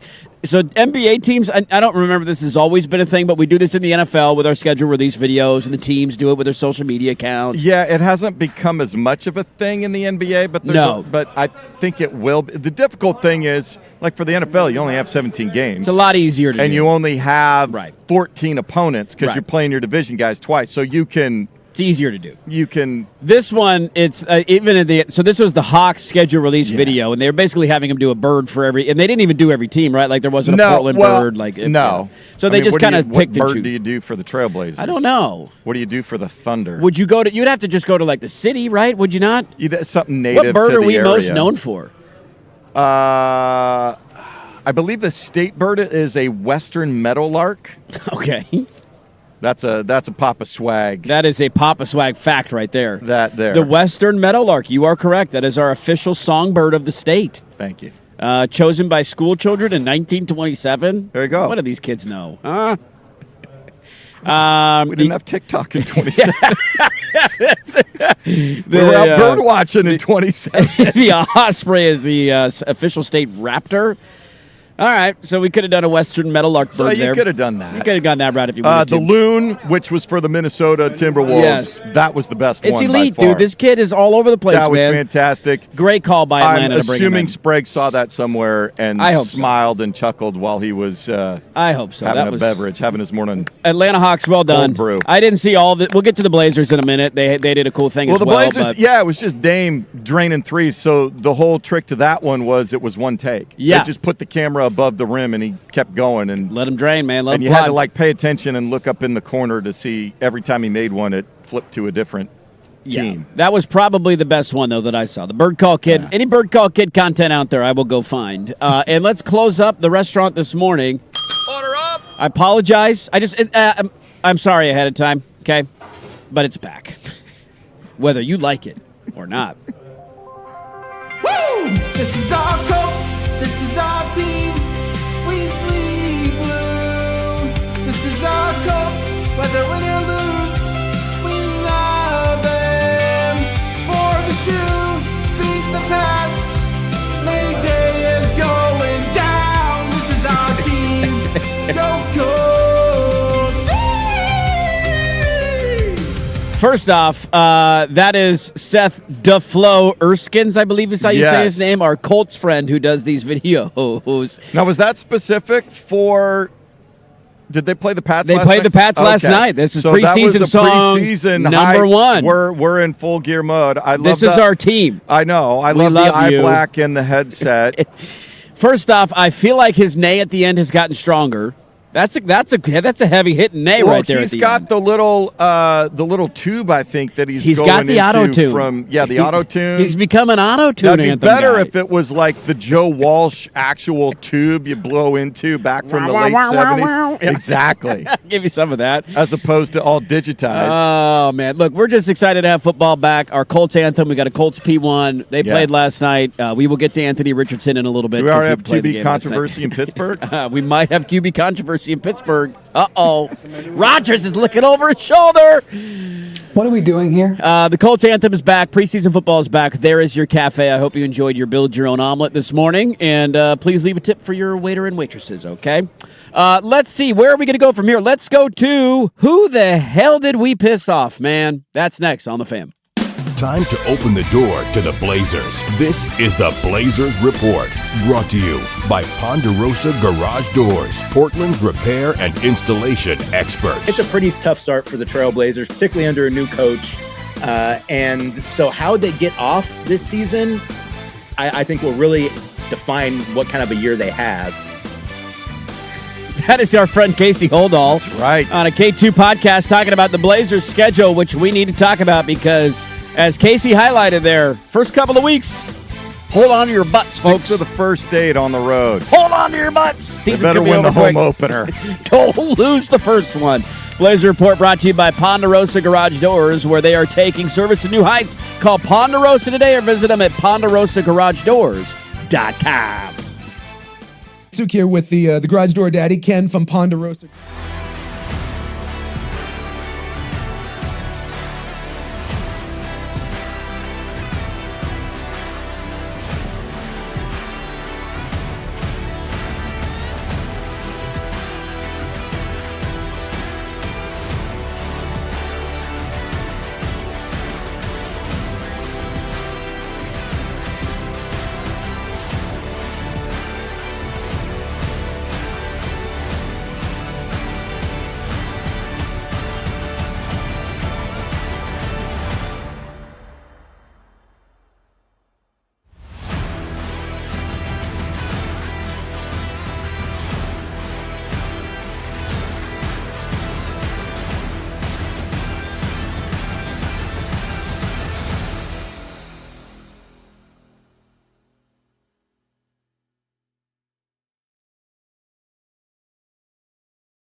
A Sports Center update on the Fan Sports Network, 105.1 FM and 1080 AM. If you've been arrested for DUI, you need a team of attorneys you can put your trust in. Call Reynolds Defense Firm today online at reynoldsdefensefirm.com. First on the Fan. Trailblazers set to appear on national television 11 times this upcoming season as their schedule was announced on Thursday. They'll open up at home against the Phoenix Suns Wednesday, October 21st. Then pack your bags. They play 6 of their next 7 and 12 of their first 17 away from Moda Center. Portland Fire heading north tonight to face the Storm, trying to complete a season sweep. They won the first 3 against their Northwest rivals this season. 7 o'clock tip on 910 ESPN Portland, pregame 6:45. Seattle 2.5-point favorites. Round 2 of the FedEx St. Jude Championships from Memphis. Sung J M trying to put some distance between him and the field. He's 9 under par. Friend of the show, Keith Mitchell at 5 under in a large group there, including Patrick Cantlake, Jake Knapp, and Jordan Spieth, who will tee off in an hour. I'm Jason Swigard from the George McCoy at Warren Allen Sports Desk. Don't call your mom, call George McCoy at warrenallen.com. This is the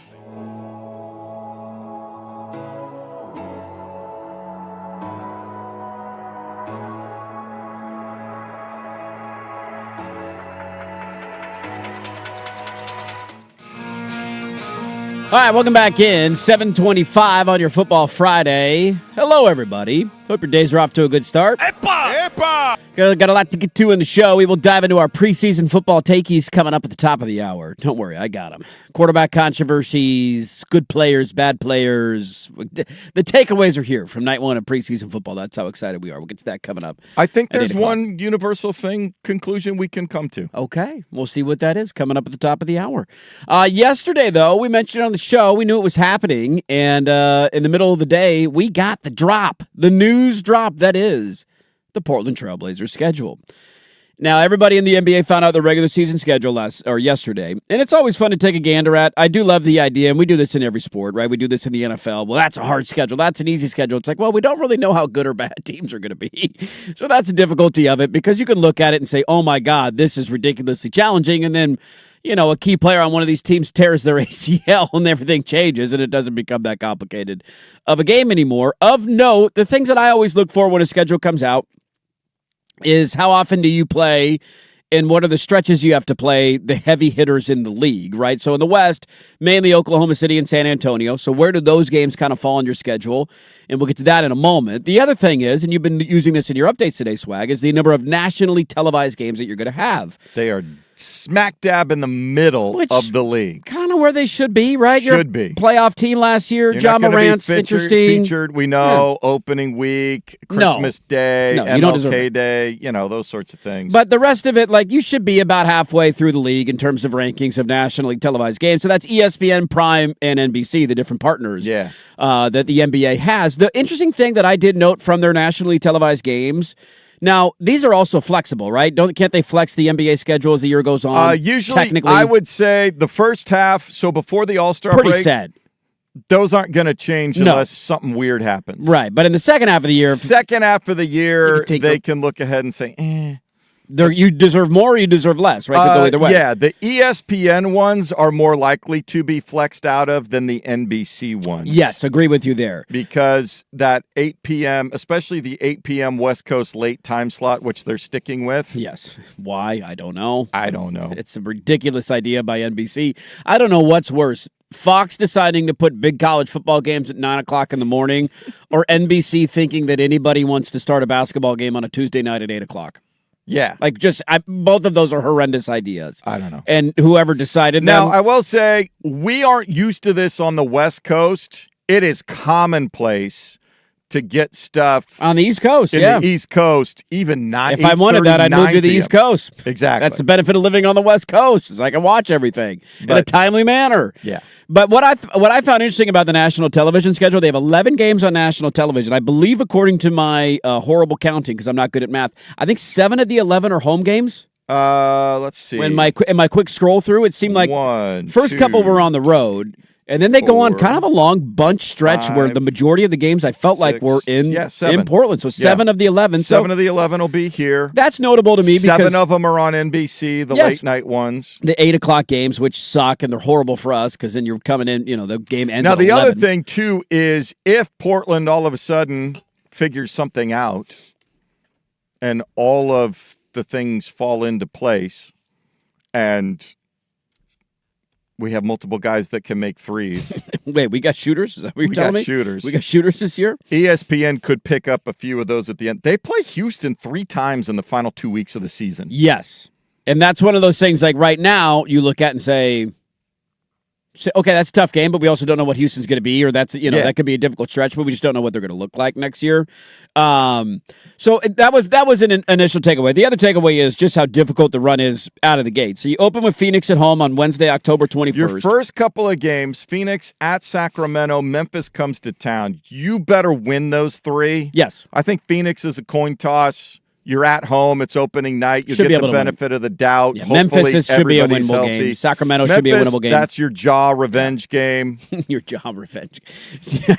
And Sacramento's awful. Sacramento stinks. They are you terrible. Better beat Sacramento. But then it's noted of just the lengths of the road trips and how many of them you have. Then it gets serious very quickly. You have multiple 6-game road trips or longer before you even get to the end of the calendar year. Yep. So you have a first a roadie where you go Utah, Denver, Phoenix, LA, and then you have your first long roadie where you go Sacramento, Minnesota back-to-back, Milwaukee, New York, and Philadelphia. That's right before Thanksgiving. So there's 2 games you might be favored in, at Sacramento and at Milwaukee. Both of those you should Milwaukee's be. The other ones are tough. Crapshoot. The only thing about Milwaukee is Milwaukee's it's in the middle suck. of a big East Coast road trip, and you probably just got the snot beat out of you by Minnesota twice. Milwaukee might win that game. Should stink. Milwaukee's going to be terrible. But this if year. you lose that game, that's a schedule. They They were always bad go, last where year, are your to be honest. schedule losses? Yes. And then you come home for a little stretch, and then you go on the road again, basically 2.5 weeks later to Indiana, Charlotte, Brooklyn, Boston, Washington, Detroit before coming back. And so it's kind of a unique schedule where you have these long road trips early on in the season. You have a stretch pretty quickly where you play San Antonio on a Saturday night, and then Oklahoma City comes to town for a back-to-back on a Tuesday, Wednesday. That's the rough part. You go on the road, and then it's a long you roadie. have those 3 games at home, then you have a long roadie. So the takeaway it felt like from a lot of folks was, man, if you can get out of the gate, okay. You have a mismatched roster. You have all of this other tumult going on with your arena and your new owner and what's going on with the future of the team.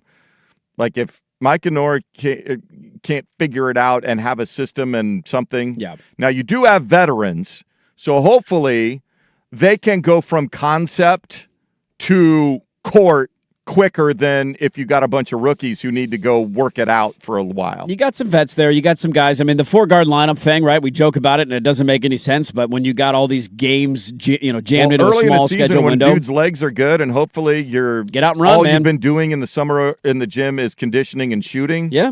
Let's go. That's a way to handle it, maybe help it, make it a little bit easier. I did have, though, so the video was great. They released a video on the schedule. It was Dame just knocking down a bunch of threes. And it was funny to see the people who acknowledged, I didn't even really realize what I was watching because if you don't look closely, the schedule's popping up in the back of the screen. Yeah. Every time he makes a 3, the flips team to another changes team and the dates that you're playing them. And so it was a good idea by the Blazer marketing team. It's just Dame draining 3. It was kind of mesmerizing to watch. I think I watched it like 3 times. You're like, God, guy won't miss. And that it got me excited again for him being back and how's he going to impact the team. The other thing, and I kind of went on this rant with college football yesterday. All of the off-the-field stuff sucks, and it's all we talk about in the offseason and the legislation and conferences, and it's a nauseating conversation. And then the season kicks off, and you're like, God, that's why I love this sport. I love college football, the pageantry and all that. I know that the arena stuff, and we'll get to that here in a moment because we had an update on that story yesterday. I know that will hang over the season until we get a concrete answer on a lease extension. It was the other part of it for me yesterday, seeing the schedule. Like, we can come at it from different angles of you think they're going to win X amount of games or I'm higher on them in this area or whatever the case. We can have our different opinions on it. Getting just back to being able to talk about basketball is something that I am extremely excited for. And the schedule allowed me a moment to look at it and say, all right, let's see what they're playing, when the game's going to fall, where are the easy stretches, the hard stretches, and just think about it from a basketball standpoint and not have my Blazer brain be simply on, are they going to be the Kalamazoo Kazoos and we're losing our team because Tom Dundon is a evil billionaire. So that was a fun reminder of all of this is around the corner, and I'm excited for it. And the Blazers are going to have 11 nationally televised games. I'm not a huge fan of the 8 p.m. games. Those suck. They're way too late on Tuesday nights. But I do prefer when they play nationally televised games that they're at home. There's something about it being at home is kind of nice to showcase our fans and get people to watch and kind of know what we got going on. And they're getting those games. They're getting the best opponents. Yes. So at home you have Oklahoma City, Denver, T-Wolves. Well, I don't know what the Clippers are going to be. Right. Houston, Clippers. Yeah. In the breakdown of nationally televised games, in a not shocking development, the Knicks. The 4 teams tied atop the league for the most nationally televised games. I'm pretty sure everybody could probably guess the majority of them. The Knicks, the Sixers. Yep. The Spurs. Yep. And now this is interesting. I'm wondering. You got to balance the schedule here. You got 2 East and 1 West, so it's got to be another West team. I guess it would be the Lakers. Yes, it is the Lakers. They all have 34 nationally televised games this year. Because they're still the Lakers, even though LeBron's not there. And it's Luka. Luka's have Luka. Yeah, he's a draw. I get it. It's the Lakers. The Lakers will always be that. Whether they're good or bad, they're going to be on national television. So the 76ers, Knicks, Lakers, and Spurs all have 34. The Thunder, it's nobody giving the Thunder a chance this year. They're down at only 30. Nuggets, 28. The Warriors thing we got to stop doing. Like, that needs to be, we need to take that out back and put it out of its misery. You didn't do anything in the offseason. You have Jimmy Butler coming back at some point off of an ACL. Draymond's. How much longer does Steph have on his deal? Is this it, or does he have another year? They've had some very interesting conversations publicly and privately about, like, didn't their owner come out and say we're now planning on the post, like, we have to start thinking about post-Steph? They do! Which you do, but also, I don't know, if you're Steph, that's kind of a weird thing to hear. He is an unrestricted free agent after this season. Yeah. So, just something to keep in mind. They're just not good anymore. And it's okay to say that. Steph is still fun to watch. I don't mind them being on national television a handful of times, but having the sixth most, like, the Timberwolves should be on national TV more than them. That's way more. Like, Anthony Edwards is a great watch, and the Timberwolves have been to 2 conference finals in the last 3 years. They've been a really good team, and they've been close, knocking on the door. They just can't get over the hump. Yeah. The Warriors were borderline, almost didn't make the play-in last year. The only reason they were the 10 seed was because we had a generational tank off at the bottom of the Western Conference. Charlotte should be on more. Yes, they absolutely should. If you're the Hornets, and you've got all these young dudes, and I don't know what sort of emotional ties you might be able with Del Curry.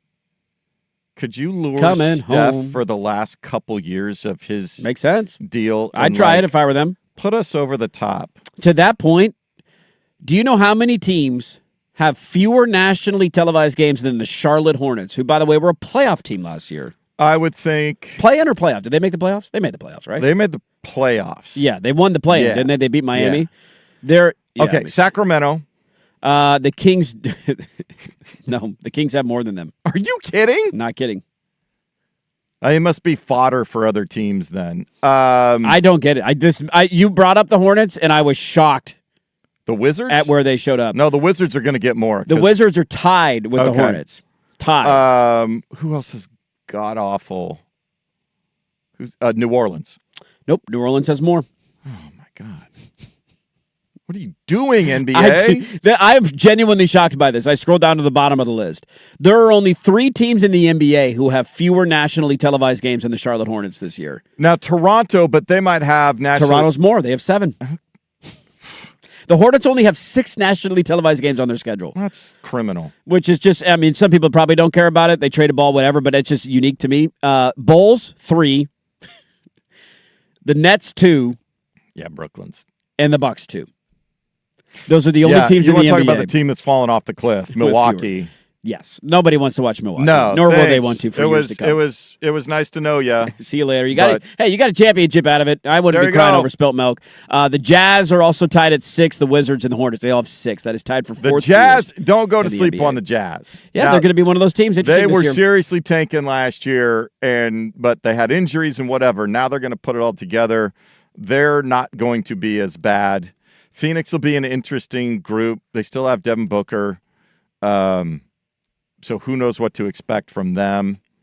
They're going to be a team where, if you show up and play. And there's a lot of wild cards in the Western Conference this year. What is Houston going to get from KD again this year? Like, do they find more offense? Will Utah actually take a step, or are they just kind of a paper tiger? Dallas and Cooper Flag and Kyrie Irving. I expect Dallas to be expect them to be better. How does that look? When's Kyrie coming back? There's a lot. Like LA, does the Kawhi trade get blown up? The Clippers, I have no idea. Feeling on. They got to rule something. They got to do something. It just keeps going on. The NBA hasn't wrapped up their investigation yet. I didn't have a set scheduled, all right, 10:45, I'm going to have a cup of coffee, Adam Silver, and I'm calling the law firm to find out when I'm getting the report. And then I'm going to call them at 4:45 before I close the office for the day. Right. When's my damn report? I'd imagine the Toronto Raptors are doing that too, because their success next year is pretty contingent on that trade fully going through. Like, they're getting 2 calls a day. Where is my damn report? Figure it out. The Blazers schedule is out. Seems like they pissed somebody off at the league office. We'll talk more about that coming up with our buddy Eric Gunderson in the final hour of the show. Just get his general thoughts. Also want to ask him about, he's done a lot of digging on some of the finances of the team and kind of where they rank. Dwayne Hankins has been on this, help us rapport argument towards the city, which I know some of the numbers haven't been good, but Gundy's, basically saying some of that's not accurate. And so I'm going to talk to him about that. We'll get into the schedule coming up. Final hour of the show today. Let's get to, though, a bit of good news, hopefully, maybe, next on The Fan.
Blazer coverage on the Fan, presented by Xfinity. Score the most reliable Wi-Fi, one price, 5 years. Guaranteed Xfinity, imagine that. Get to some football stuff coming up top of the hour. Night one of the full preseason slate was fantastic, and I watched a lot of it, so we'll break it all down. Also, a hilarious story about something the NFL is doing to reach to a larger demographic. That is pretty funny, and we'll talk about that and some other NFL. Did you see the article on Fernando Mendoza? No. It is one of the... not surprising in any way. The way he describes things in Vegas is just hilarious. Yes. Absolutely the QB hilarious. room in Vegas with him and Kirkers. Both those dudes in Vegas. Now, I think Kirkers, he's a little bit more comfortable. I think Kirkers will have a good time. He'll find a way to have a good time in Vegas without diving into deep Vegas. Yes. By the way, they both looked really good last night. Side tangent. But we'll get to the NFL coming up in a moment. A listener saying at the fan text line, now I'm trying to find who they... play. So a listener pointing out, guys, why would you be surprised at the teams that have a lot of national television games? Did you see the list of supposed rivalry games and rivalry week? I don't think the NBA understands their own product and their own teams. And so I don't remember the NBA having a rivalry week, but evidently they do at the end. Maybe they're trying to do it now. At the end of January. Okay. Basically, when football season is at its hottest with the conference championships, let's have rivalry week. Okay. I'm trying to find. I don't know if the Blazers play again. Listeners, please help me out on this. If the Blazers have the schedule up here. Yeah, but I don't know why are these games designated Rivals Week, but the NBA Which week is it? It is the 26th, 29th, 26th, 27th, 28th, 29th, and 30th of January. Okay. The 26th game, they don't. Not with the Wizards. Well, this is why it's funny. The people are pointing this out of why are these rivalries? Some of these don't make any Golden sense. State, okay, proximity. Is that I don't know. Who is our biggest rival right now? Denver. Do we have a rival? Well, no. We have teams historically that we hate. That's different. Do we have a rival? No, when the Sonics left, that was Did we get choppy with anybody last year? Did we have any pushing and shoving that I'm forgetting? Things get spicy. I don't remember. Contentious. Anything. I don't really remember much either. No. I mean, so Oklahoma City was the Sonics, so I could see somebody trying to do that, but that's not. But again, that doesn't connect at all. Nobody cares. Yeah. Now when they came in as an expansion team, they came in the same year as the Cleveland Cavaliers. They are expansion brethren, right? So you could do that. The one that they wanted as the rivalry week or whatever was the Sixers because it's the 50th anniversary season of the NBA championship in 77. How are we not doing something connected with that? The 50-year anniversary of that. They will, but okay, they'll do something for that game. But why? But the NBA for its national TV games, they want the Sixers playing the Lakers and the Celtics and the Knicks. Right. Some of these make sense. So I pulled up the NBA PR team's tweet of the games they're highlighting in Rivals Week. Some of them you're like, all right, I get it, I guess. Like Denver, Minnesota has been pretty testy in the playoffs the last couple of years. No issue with that. You have Miami playing Milwaukee, so that's not always a rivalry, but you got the player playing the former team. I guess you could make that argument. Some of the other ones on here, though, Cleveland and Toronto is a part of rivalry week. Am I missing anything there? Why is Cleveland and Toronto? Houston and San Antonio? Is that just a Texas thing? Okay. Yeah, I guess. I don't know. The Lakers have multiple opponents in rivalry. They play the Thunder and they play the Knicks. Why are the Lakers and the Knicks a rivalry game? Because they're big markets? I did not even realize the NBA was trying to do that. Adam Silver, man. Come on, this isn't that complicated. We don't need to outthink the room here. Is this a sellable asset that we now have? Come on, man. Anyways, I digress. Thanks for the point out of Rivalry Week. I didn't realize that was the thing the NBA did. Stop trying to make fetch happen. It's not going to be a thing. The bit of good news, dare I say, good news, we got yesterday from our fine friends at OPB. Yeah. And that is that after all the months and back and forth and yelling and anonymous sources and quotes and we're far apart and that's a non-starter, we mentioned a couple of days ago, we had Wright Gazaway in studio. The city council passes the funding or the MOU, the tentative agreement of, here's what we want. Now let's start negotiating. And it came out yesterday via OPB that on Monday, that quick of a turnaround. We are going to get city officials and team officials sitting down for a planned meeting. Good. And that was the first thing that I think, because you and I were on a little bit different sides of the spectrum on that story yesterday, which is, I mean, that's one of the good things about a story like that is you can just have different people look at it and have a different takeaway on it, right? One of the things that I would have leaned more to your side on is if we would have gone a stretch of time without any sort of announcement or news breaking on something happening. Like if we would have gone 2 weeks and there wasn't a single report on the two sides sat down in a back room and started to iron out details, I would have said, Swag, I think you're onto something here, buddy. This is bad. Now, you might still be onto something because I don't know what that meeting is going to look like and how contentious it will be. Yeah, is this for show by the Trailblazers, right, or are they coming to work? Actually trying to find an agreement, and right? So this is all about, but this is a good first step. Monday, we're going to have our first meeting. The other follow-up I have with this, and I'm just curious, there are obviously people in this market who have their sources and their contacts both inside City Hall, inside the Portland Trailblazers. Right. We have seen at times this process play out in a public negotiation in terms of here's an anonymous quote about this as a non-starter, or here's a quote from a city council person, and you get this like kind of media battle that will we get that in this? I hope or not. Will it be I hope it's up? a lot of canned. It's a good first step. It's going to be a process. There's a lot of ground to cover. We need to make sure, because this is a long-term agreement, that we try to, plan for any possible contingency. So it's not going to happen overnight, but we're encouraged by the fact that both parties are there. There's good discourse. All of that stuff. If I hear those canned statements, then I know that they're actually working on it. And something's they're actually trying taking place. to come to agreement and work through their individual issues on both sides. And we've seen enough of the messiness of stuff in the public. We don't need to see that here. Everybody's going to have different ideas. But so if I hear those canned, pre-prepared comment statements not giving me anything, I will actually feel good about the process. They're talking, they're working, they're,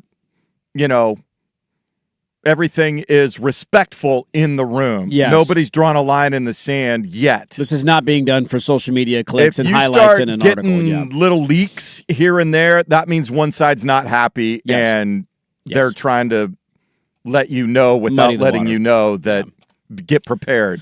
Yeah, I'm with you there. It would be nice to see most of this stuff stay behind closed doors with it being a respectful dialogue. And if it turns into a food fight of anonymous sources in the coming weeks, that will be frustrating. And I think your argument will have a lot of merit. I am hoping that we get to your point, made some good progress. Even if it's anonymous, you don't have to get public quotes on this. But know these people are going to talk to the media. They always do. And you're going to get quotes and sourcing on it. And so as long as it remains a tone of like, we're a long ways apart, but we understand where they're coming from. We're sitting at the table. Like, we're trying to find common ground here. It's encouraging that it was scheduled that quickly. The funding was just passed, or the MOU was passed on Tuesday, I think it was, or Wednesday, whatever day. Wednesday. So, they're like, okay. Here we go. How quickly can you guys come in? They finally did what we've been bitching about the entire time is get your piece of the puzzle together so we know what your financing, what you're prepared to come to the table with, and what then we have to work with. We'll figure out from there. So Monday will be the first meeting. Will we get any information from that? I don't know. But if we do, we'll obviously talk about it. This is one where silence or lack of information is a good thing. Absolutely. If you don't hear anything for a couple of weeks, but the meetings are scheduled and that's taking place, 100% a good thing. The minute you hear one side sniping or some backhanded comment through a backdoor channel, it's not good in the room. Not going to be good in the room. So keep an eye on that Monday, first meeting between the city and the team, hopefully trending towards a deal getting done to keep the Blazers here long term. We have a lot to get to. We're halfway done with the show. It is halftime. Who's going to be our halftime performer? I don't know. We will spring the line at 9:30. It's not the Jonas Brothers. They're going to Australia. It's not the Jonas Bros. That's awful, by the way. Get your fake sponsors in for Sprague the Line, 503-864-6326. We will Sprague the Line at 9:30 today because we got preseason football. We got to work out the kinks. Okay, it's preseason for everybody. We will talk to Eric Gunderson coming up at 9 o'clock about the Blazer schedule and this idea of a meeting taking place. Also, what are the finances behind the scenes for the Trailblazers? We'll talk to Eric Gunderson at 9 o'clock. We have waited far too long, though. Far too long. Are you ready for a deep dive? 180! 180! 180! The quarterback controversies, the highlight players, the bust. Are you on the Mandalorian bus the in boom, Vegas? The bus. I love it, dude. Let's talk some preseason football. What happened last night? What do we have to look forward to this weekend? That's next on The Fan. It's time for Who's Stinking It Up? Do not go in there. A sports lowlight, ripped from the headlines. We couldn't do diddly poo. Brought to you by Three Mountains Home Services. Schedule your appointment online at threemountainshomservices.com. And Bowers on the ground through base hit. Here comes Churio, and he will score. And the Brewers take the lead in the ninth. Another two-strike hit. Jake Bowers puts the Brewers in front. Brian Anderson, Brewers TV. Boy, oh boy, that Dodger bullpen sucks, man. Go ahead, bitch him on. Go ahead, complain. Look, Diaz complain about your $2 billion surgery team for loose elbows. Your owner's going to go to prison, but who cares? That's a Lakers issue. But Diaz, quit bringing him in to close right now. He's not ready to close. He's not injured, or he's not returned from his injury. I go Mad Dog Russo. He's blown 3 saves since he's come back. You had a 2-run lead in the 9th. I think you're supposed to stop. When the music bed's done, you're supposed to, Who's sticking it up? Swags takes on the Dodgers and the Dodgers bullpen.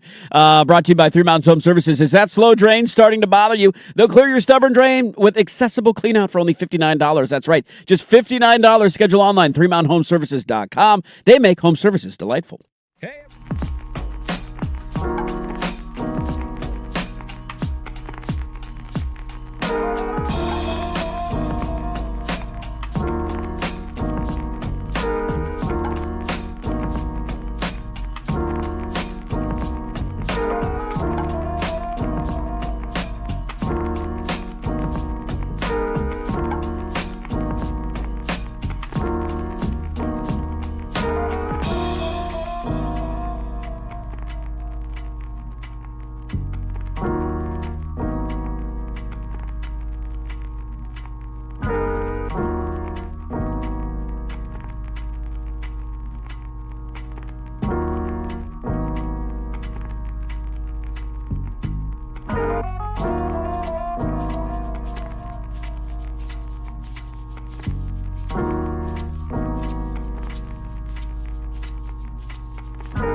Now, from the George McCoy at Warren Allen Sports Desk, a Sports Center update on the Fan Sports Network, 105.1 FM and 1080 AM. First on the Fan, Portland Trail Blazers set to appear on national TV 11 times in the upcoming season. The schedule released on Thursday has Portland opening up the season at home against the Phoenix Suns Wednesday, October 21st. And then pack your bags. They play 6 of their next 7. 12 of their first 17 games away from Moda Center. Portland Timbers giving new manager Marty Cifuentes a victory in his debut. Couple of late second-half goals for a 3-1 result over Tijuana. Unfortunately, not enough to get him into the knockout round for the League's Cup, even though they scored the most goals of any MLS team in the 3 games. Their MLS schedule resumes this Sunday at the Chicago Fire. Round 2 of the FedEx St. Jude Classic, first of the PGA Tour's FedEx playoffs. Sung J M 9 under par, leading by 4 shots over a host of players tied at 5 under, including Jake Knapp, Chris Gotterup, and Jordan Spieth. I'm Jason Swigart for the George McCoy at Warren Allen Sports Desk. Don't call your mom, call George McCoy at warrenallen.com. This is the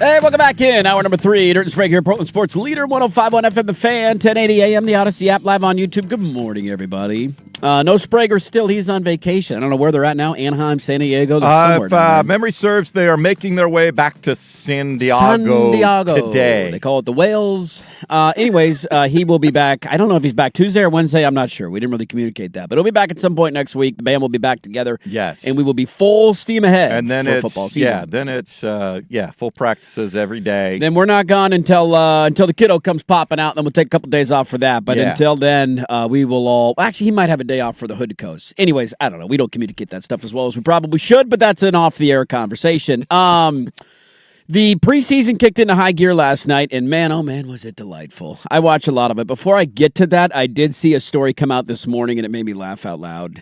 And we've seen this kind of viral trend in training camp, and my guy was associated with this, and everybody killed him for it. And I get why. Don't get me wrong. Which guy? Your guy. My guy, Justin Herbert. My guy, Justin Herbert. There was a viral video of him this offseason. You remember, or not this offseason, but this training camp. Do you remember what it was last week? Oh, was that with Madison? Madison Beer. Yeah. Stroking his hair. Good for him. Who doesn't love having their hair stroked, right? Exactly. Wife never strokes my hair. Come on. Well, he's preoccupied at the moment. He's got bigger fish to fry, dude. They're still in the honeymoon phase, Madison Beer and Justin Herbert. So I guess there's been others of these. They didn't pop into my algorithm or my bubble. There was one of Joe Burrow that went viral that Bengal fans were talking about. There's pretty Joe Burrow out there sitting with his girlfriend at practice. Makes me think of our old Mike Leach Open with a fat little girlfriend under the tree. Exactly. Just an all-time moment. Sandwich. Jackson Dart had one with his girlfriend at Giants training camp. So this has become kind of a thing that has popped up from time to time. Whatever. Whatever, right? You don't make much of it. I don't really care. What the kids are doing. The funny part of the story is the front office sports article that came out this morning saying that these are not a coincidence. This is a coordinated strategy by the National Football League. That they are essentially asking and filming these moments and putting them on social media. Why? Because they want more female fans. Now, I don't know who Jackson Dart's dating, and I don't know who Joe Burrow's dating. Maybe the Youngs know those names and know those people. I don't listen to Madison Beer's music, but I know who she is, obviously. She's a pop star. Like, I know she's a musician. She ventures a little more like Is it not pop? Oh, is it more jazz? Really? Yeah. Do I need to check out Madison Beer? I think you think I would be surprised. Okay. Like thinking she's, just another Pop-Tart sort of thing. Looks very smart. That's all I know about her. It has a little bit more jazz R&B influence. Okay. I think you would appreciate it more than some of the other. Maybe I'll dive in this weekend. There you go. But what does she have? She has a large female following, does she not? Does. And you see a picture of her or a video of her stroking the hair on social media. All of a sudden, the girl, who's this? The Chargers, Justin Herbert. Now they want the Taylor Swift boost that they've got the last couple of years. This would indicate to me that Travis Kelce has told them this is his last year because the Taylor Swift thing's going away after this year. I'm going to read between the lines, we need to get the crossover effect now. Right now. I just love because Swifty's going to go away, and fantastic. That's it. Now, what they want to do, if they truly want to capitalize, I thought about this. If they want to set an all-time record, I can't remember if I said this on the air or not. If you want to set an all-time record for uniform sales, merchandise, Travis Kelce should have changed his name legally to Swift and changed his number to 13. And if you had a Swift 13 jersey with the Chiefs, how many billions of those would you sell? Is there any – look, you're not wrong. From a financial standpoint, you're not wrong. If the NFL's trying to manipulate its marketing to this point where we want you to have little TikTok videos with your sweeties that are very popular amongst the, Get the ladies watching the NFL now. Look at that Herbert, huh? Look at that guy. Look at that guy out there. He's our guardian of victory. Let's just see 13 in a Swift jersey, lining up. You're not wrong from a financial standpoint. Can I ask, on the sliding scale of being emasculated, where does being asked to change your last name rank? I think when you're already Travis Kelce and you can lean into it, it's not... I think that's a one-off situation. You're not wrong there. You're not wrong. That is a very unique situation. Had the wife asked you to do that, what would your reaction have been? Well, she's actually having the other conversation because I didn't care. Right. It didn't matter to you. And she still has, because she started acting and doing stuff in the theater world that used her maiden name. That's totally fair. Yeah. And that's different when it's a second marriage too. And you're why did I change my name? I was like, you didn't need to. Go back if you want to. Call up the office. You can now she just doesn't want to go through the paperwork. Snip snap it if you need to. Whatever. Imagine wife number one asks you to do that when you get married. Yeah. Right. I would have been like, I don't need you to change your name. We can keep our names. If you want to keep your name separate. Equal 50-50, even Steven. I have fine with that. I have a female cousin who is there are two daughters in the family. So the name. But if I would have been, Mr. Jackson for a day. Right. Yeah. That's not bad. Jason Jackson works. Jason Jackson actually does fly. It's not a bad one. I have two girl cousins. And so the name, when you have two girls, the name's... Yeah, you got to start thinking. The name's going away, right? Like that could be the end of the lineage line. It could. Right? Depending. Yeah. And when the oldest one got married, her dad, my uncle... Yeah. Made a request going into the wedding to ask the newly soon-to-be husband to change his last name, and that did not go over well. No, it shouldn't come in a shocking development. No, it was him saying, "I'm losing my lineage line. I only have two girls. That's a step over the line. I have no siblings, so it's ending with me." Spouse to spouse, that's a negotiation. And he wanted that to happen.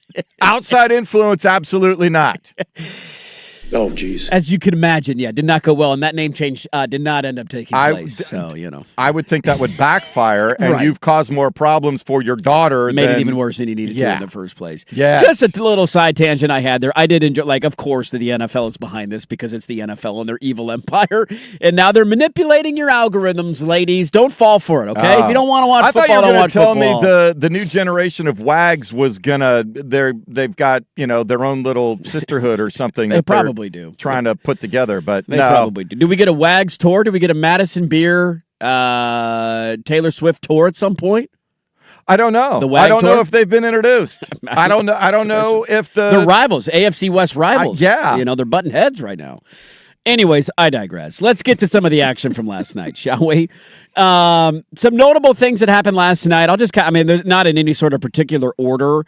It was fun to see a lot of debuts. Fernando Mendoza came in, which, by the way, if you have not had a chance to go read, he did an athletic sit-down piece with our wonderful friend Mike Silver, who we've had on the show many times. Love talking to Mike Silver. Yeah, we were trying to hunt him down, but it was too last minute, but we'll try to get him as the season gets close. Some of the quotes in this story, oh my God. I know. I don't know if there's ever been a player... Is he the closest thing to Tebow since Tebow? Yeah. I know he's not over the top in the way Tebow was. Right. With certain aspects of his life, but in terms... He's not writing John 3:16 on his eye black. No. Yeah, he's not going that route.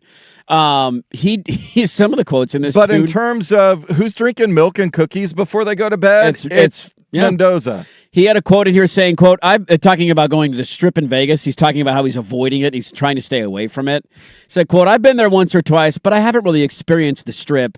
It's like a boogeyman. A lot of people talk about the Strip like you don't want to go there. It's like when you're a kid, you're trick-or-treating and there's a haunted house. You're not going to go over there. That is a legitimate quote from an NFL quarterback talking about the Las Vegas Strip.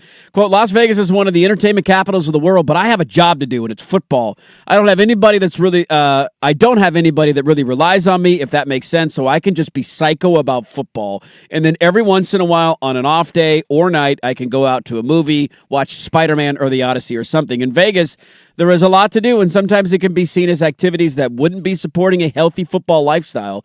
But there are different things that you can go see and do that aren't degenerative activities, per se. There are some great restaurants, but I'm probably not going to be playing blackjack till late into the night.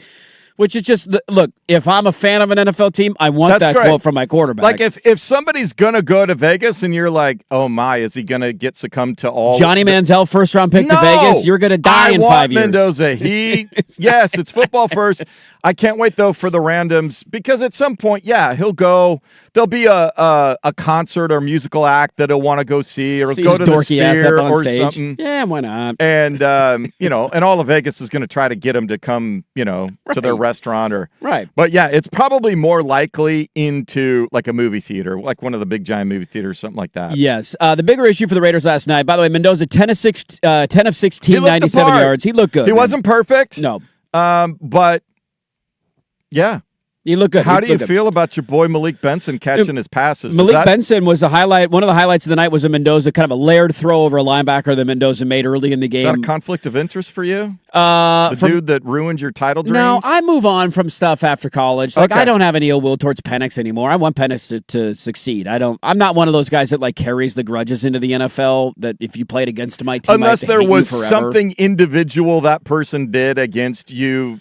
I guess, yeah. Or if you play for a team that I root against or don't like in the NFL, then I'll keep rooting against you or not liking it. But like what do I care about? The Raiders have been irrelevant my entire life. I don't have any ill will towards the Falcons. Why would I? They've done anything. No.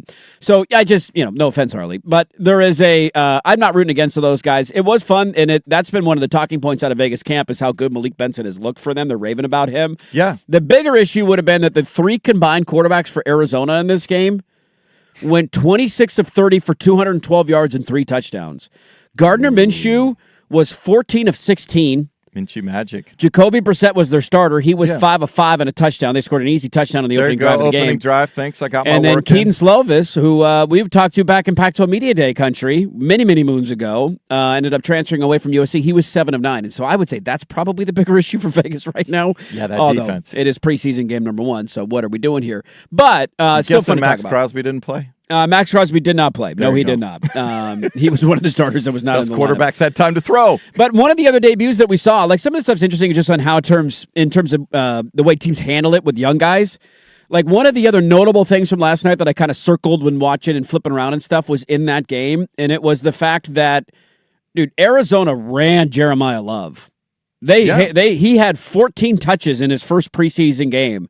Now, I saw a report on this that basically their staff at Arizona, even though it's new, has felt like they have seen a lack of preseason work affecting guys, and especially young players early in their careers, where when you're practicing with shells, it just isn't quite, you're not getting taken to the ground. It's not quite the same thing. Well, you're not in the environment. No. You're not. The adrenaline isn't pumping the same. Like, you got to kind of get used to it. You get your feet wet a little bit.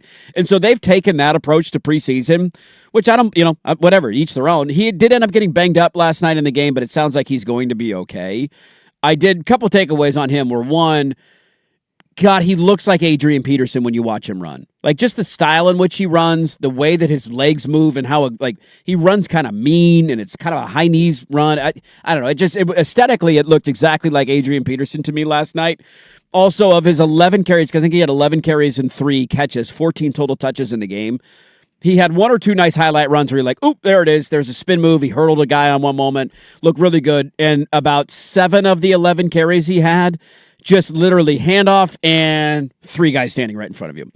and you try your best to spin, turn. Like they are going to load the ever-loving hell out of the box against Arizona this year. Yep. And dare Jacoby Brissett or Gardner Minshew, whoever it is, or what's his nuts, Carson Beck to go beat you.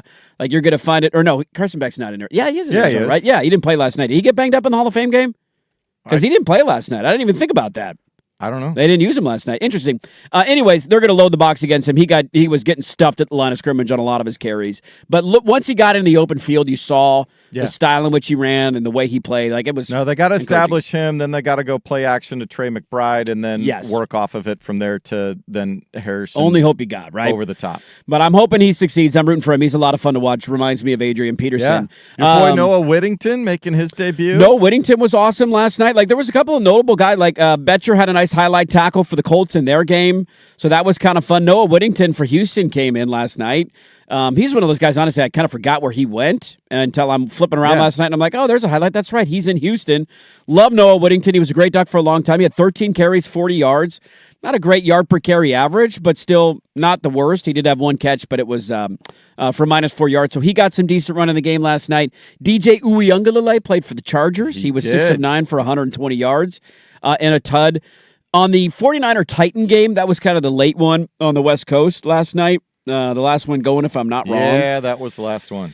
So a couple angles on this. One notable I had was that Deshaun Stribling, the young wide receiver for San Francisco that they picked up second round. Was he a second-round pick, I believe? Mm-hmm. 8 targets, 7 catches, 62 yards. And so he had a couple of nice flash plays. Curtis Rourke, the Indiana quarterback, was this guy for the majority of the time that he was in the game.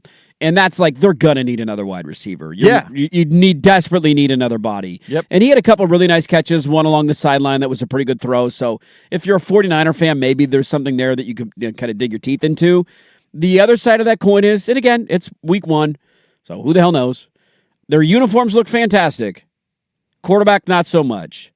The Titans took the field, and it was their first time seeing in the flesh their throwback jerseys. Throwbacks to the Houston Oilers days. Which the color scheme is much better. It's a lighter blue and a Ward, red. not Warren Moon. Warren number 1. Cam Ward, boy, oh boy, did he have a rough night last night. He did not look sharp. The Niners essentially didn't play any starters on defense. It felt like the entire game. A lot of their guys are already banged up to begin with. Stop me if you've heard that before.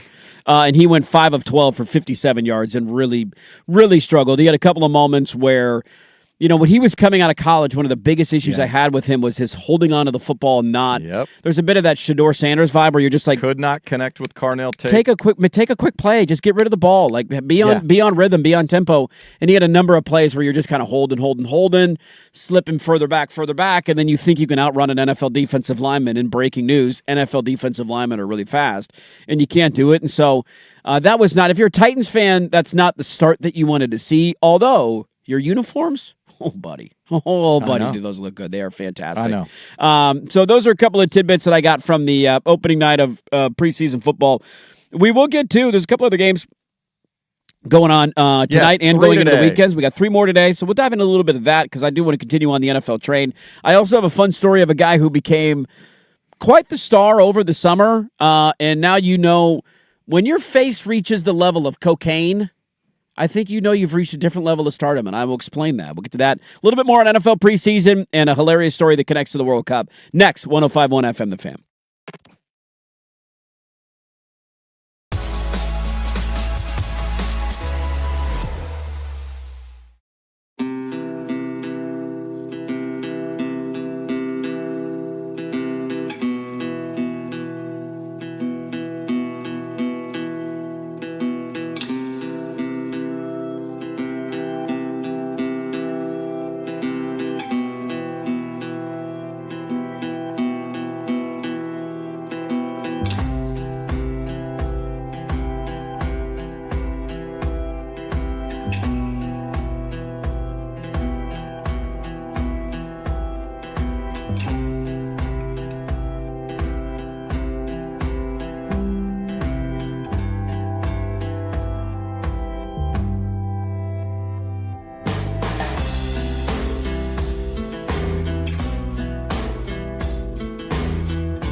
George McCoy at Warren Allen Sports Desk, a Sports Center update on the Fan Sports Network, 105.1 FM and 1080 AM. First on the Fan, Portland Trailblazers released their 26-27 schedule on Thursday, and it will involve a lot of travel in the opening month and a half. 12 of the first 17 games will be on the road. They do open at home against the Phoenix Suns Wednesday, October 21st. And they are scheduled to play on national television 11 times during the season. The Portland Fire on the road tonight up in Seattle, taking on a Storm team they've beaten 3 times already this season. 7 o'clock tip on 910 ESPN Portland. Pregame 6:45. Seattle 2.5-point favorites. The first of the FedEx Cup playoff tournaments on the PGA Tour, the FedEx St. Jude Championship in Memphis. Sung J M, your leader right now, 9 under par. He's 5 under on his round today, 3 shots clear of Chris Gotterup. Some of the first-round co-leaders at 5 under yet to tee off, including Jordan Spieth, Michael Thorbjornsen, and Kurt Kitayama. I'm Jason Swigart from the George McCoy at Warren Allen Sports Desk. Don't call your mom, call George McCoy at warrenallen.com. This is the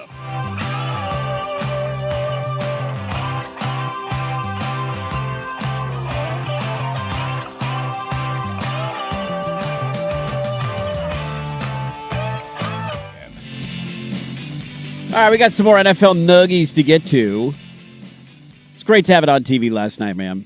Don't take anything too seriously. It's fun to react to because we've all been jonesing for football. I think the way that I would describe the way I feel about preseason is being good means literally nothing, but being bad is a bit of a red flag for me.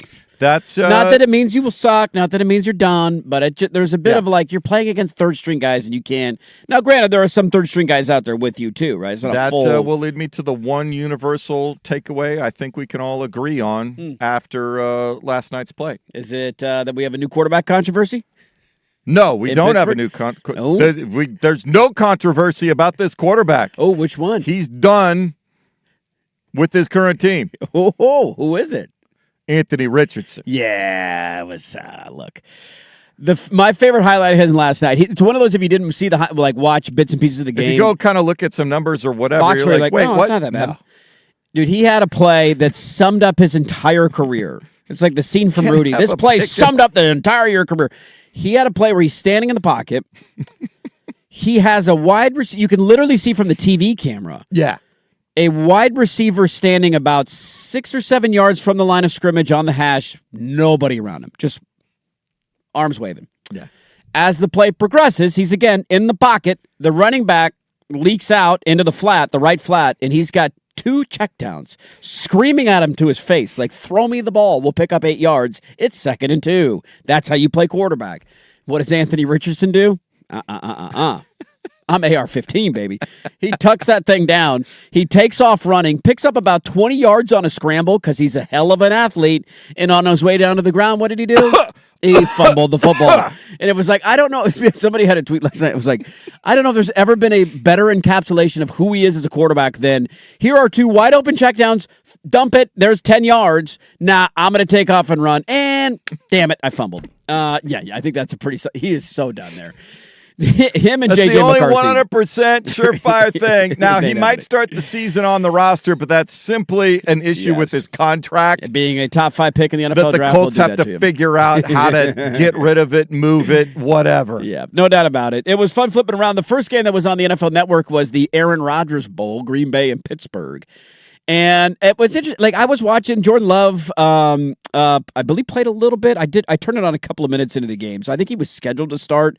Let me double check because I missed the first handful of minutes. Yeah, he went 3 of 5. So he played that first series of the game, and then they moved on from there. Kyle McCord got a lot of the snaps for Green Bay. But the interesting part about it for me was on the other side of Pittsburgh, where they have taken quarterbacks in the last 2 NFL drafts. Yeah, you got Will Howard and Drew Aller. Last 2 years, right? Later round guys. But at some point, Aaron Rodgers will actually retire. Yes. Can he even stay healthy for an entire year? He said, this is it. This is the final year. His wife gave him permission for 1 more year. Sure. We've never seen. And this happened. Drew Aller comes into the game. 3rd down. They put him into the game. First series. I had it on. Yeah. Run on 1st down, nothing. Run on second down, nothing. And I remember thinking to myself, like, well, this is a great way to start your career. Now I'm in 3rd and 10. Let's see what can happen. Different from his career at Penn State. Not really, and this is what happened. Every time he's got a block, he's got to build his confidence on that. Aller zings it over the middle. Weegen's going to turn on the speed. Hayden Weegen is on his way. Will he get caught? Turns it on extra. 10-5 down to the 2-yard line. So that was Drew Aller's first throw. It should be noted that was a 70. He had 153 yards on the game. Yeah, so that was half. That was half of it. And if you watch the play, it was about a 5-yard throw. He threw a slant, which first down, picked up the first down. So more credit again, to Weegen, who was at Iowa. That was another. That's the fun part about preseason for me. Of like, it's like, oh yeah, that guy. I'm not a psycho with rounds 3 through 7 of the NFL draft. I just can't do it. Round 1, I watch, I love it, I soak up every second of it. Round 2, like, okay, where did they go? I still know those names. Should that guy have gone in round 1? And then you go 3 to 7, and you're just like, I don't. Whatever. I got to move on to my weekend. Wake me up when the season starts, and then I'll find out who's playing for who. I had totally forgotten that the Steelers picked him up, and they caught that ball, and I'm like, who's this little? Weegen. I remember him. We had to circle him on the scouting report. He's going to return a punt. But it was, look, the stat lines were solid. Again, it doesn't mean you're going to be good, but it is at least an encouraging sign against backups on the other side. On the night, Drew Aller was 10 of 13, 153 yards and 2 tuds. Will Howard was 7 of 9 for 86 yards. So they were both very efficient. They didn't take sacks.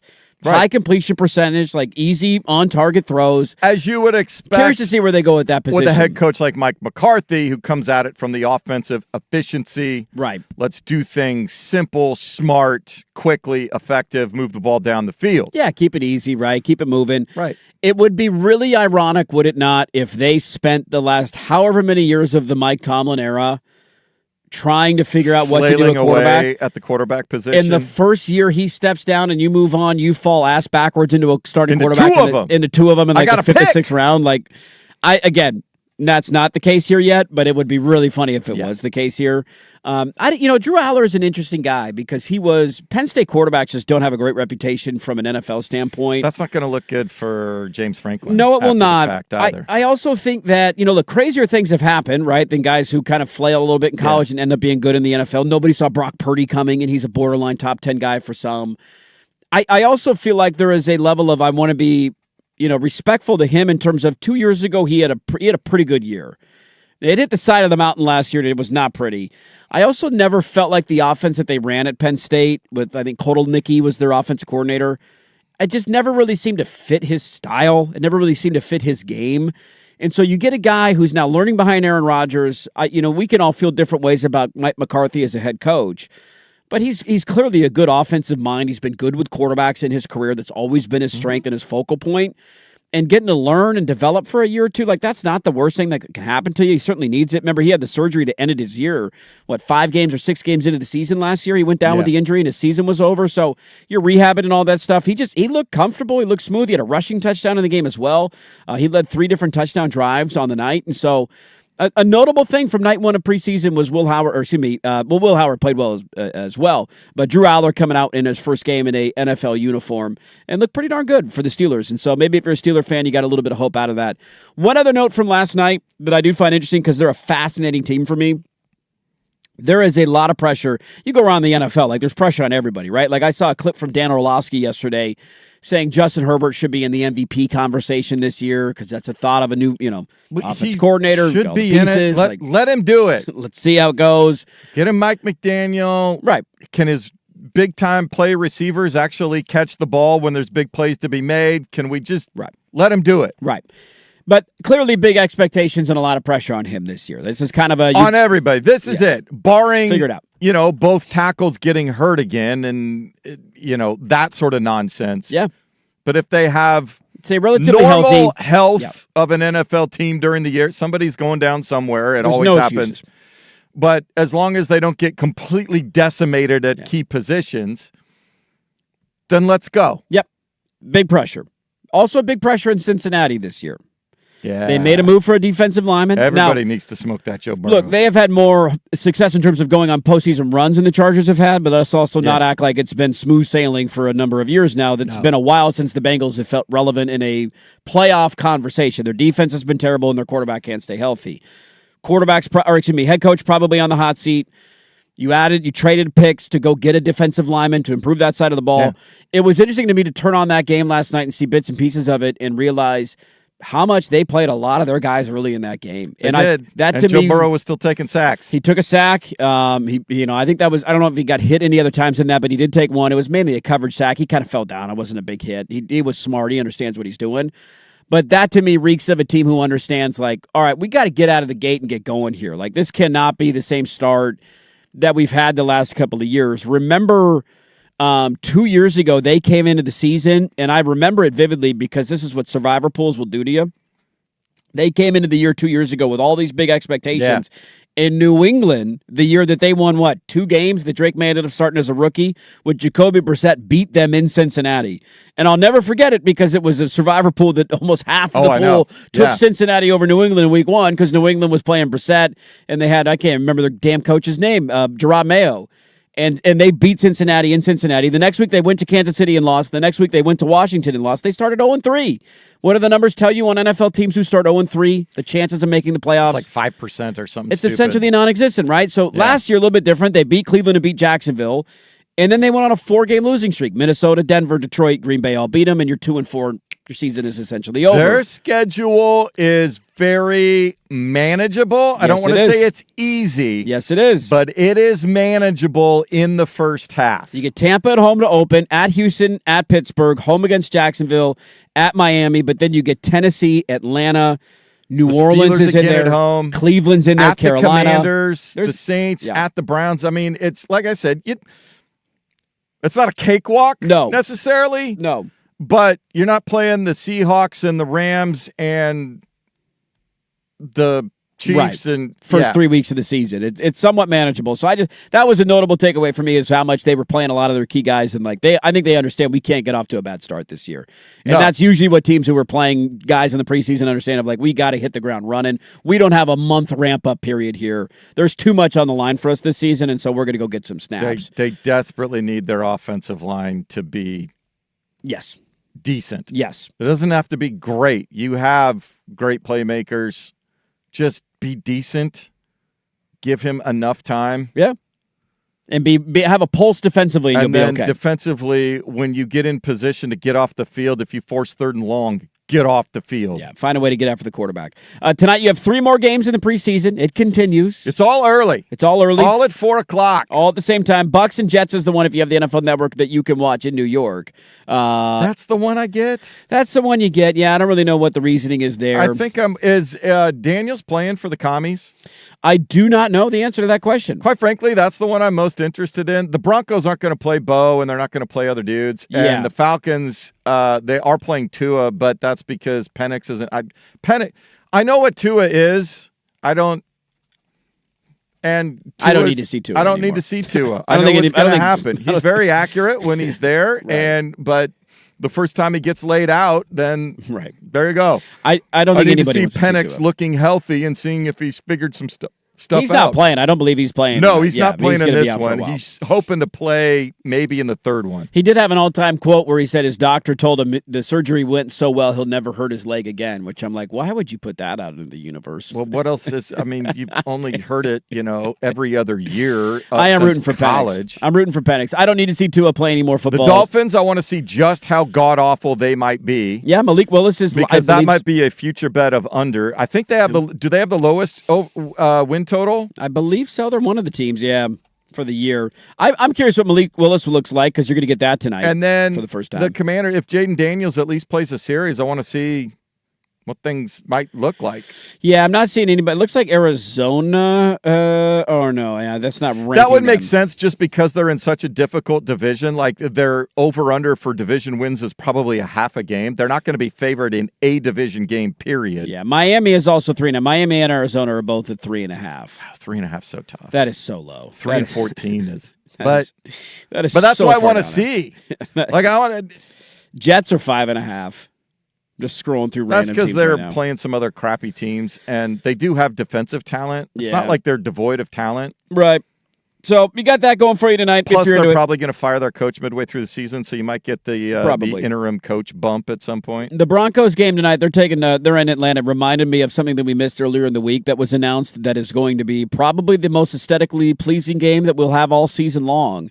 Ooh, what's that? The NFL does a really good job of leaning into the throwbacks. They've done just how many teams wear them, and they look good in different places. Steve Bartkowski specials. The Broncos have announced they are going to wear their throwbacks. I don't know how many times, but specifically for one game. And the other team, the Elway specials? The Elway specials. Nice. The other team is doing the same thing, and the other team is the Seattle Seahawks.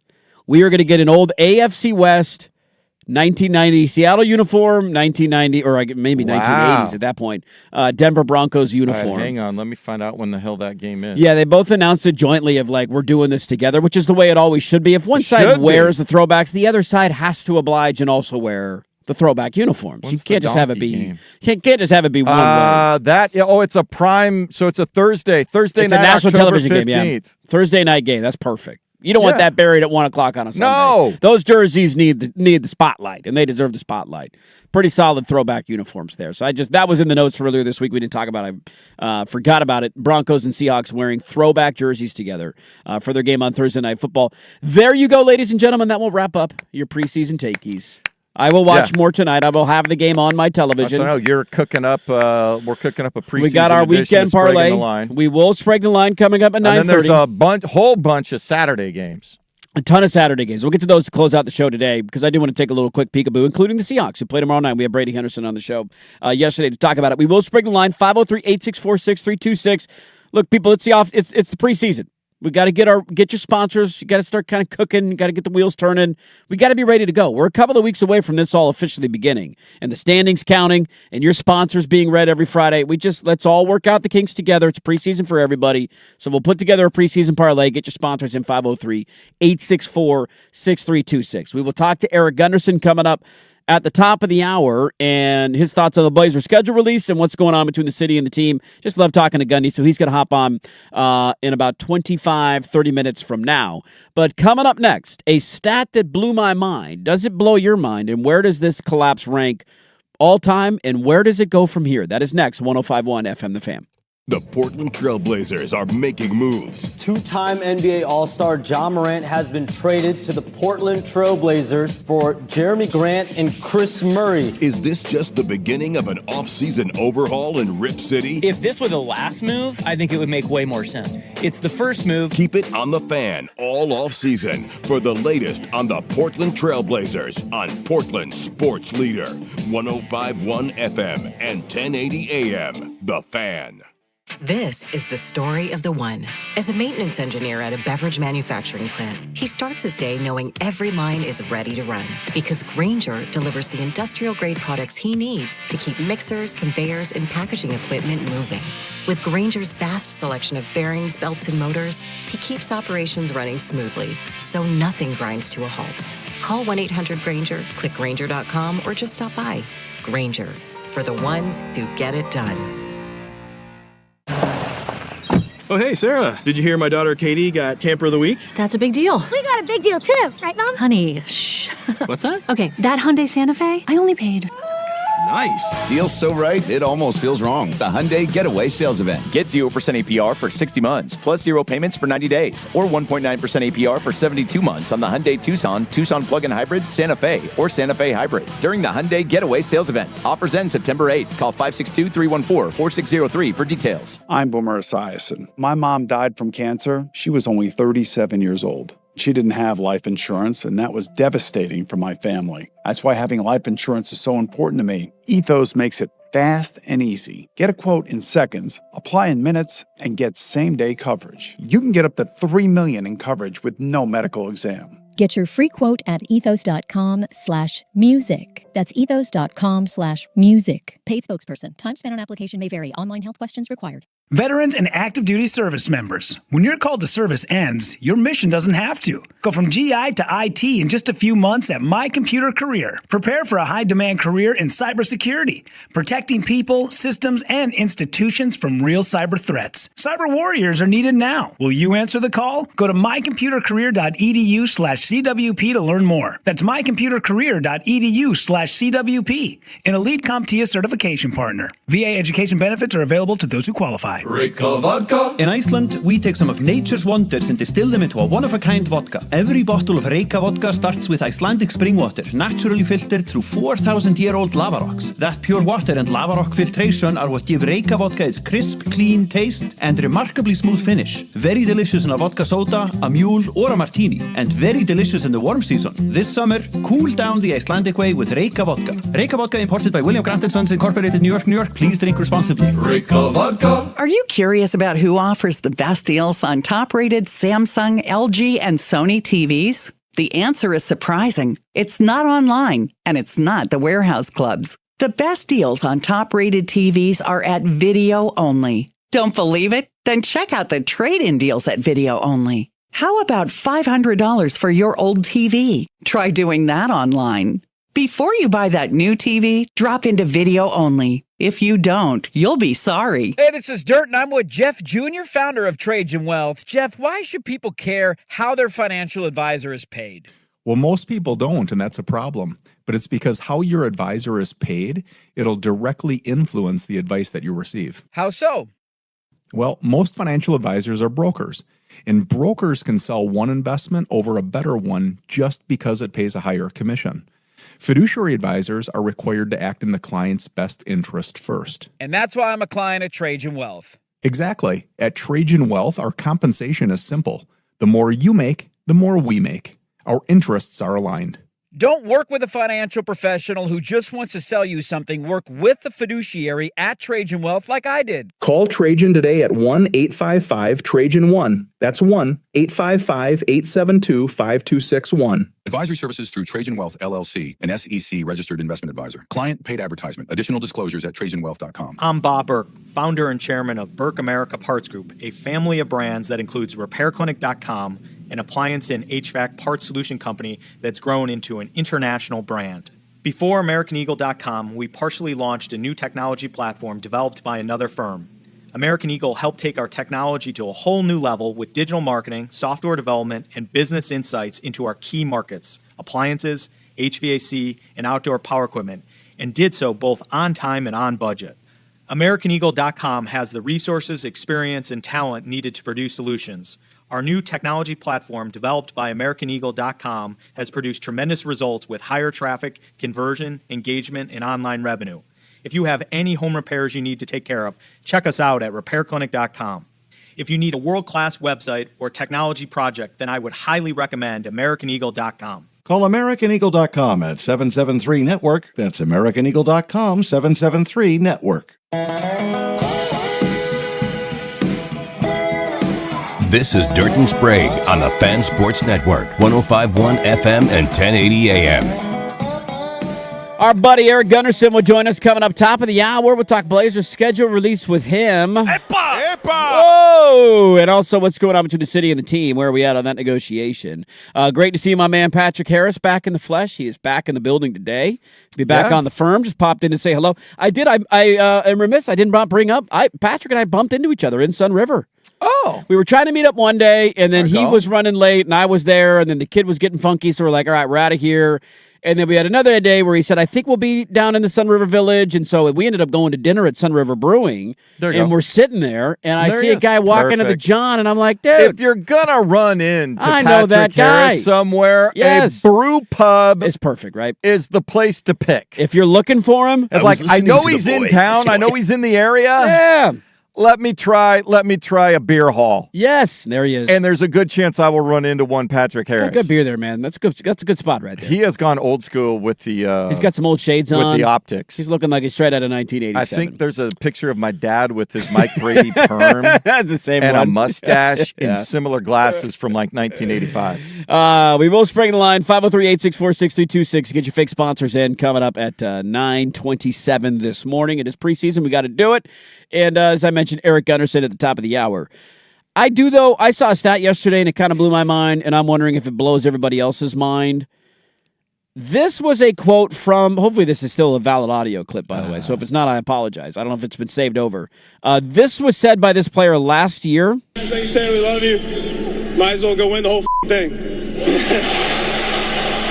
I don't know if there's been a player who's been on a higher of high to lower of low than what we've gone through in the last 12 months than Cal Raleigh of the Seattle Mariners. I was trying to remember the year that Brady Anderson all of a sudden became a home run hitter with 57 for the Orioles. Yes. And then he stopped taking the B12 shots that were being offered in the O's locker clubhouse and dropped right? off. Now, to Cal's defense, I think he was far more injured early in the season with whatever was bugging him and eventually put him on the injured list than he was letting on. He is a guy that it is important for him to be out there every day and sometimes to his detriment.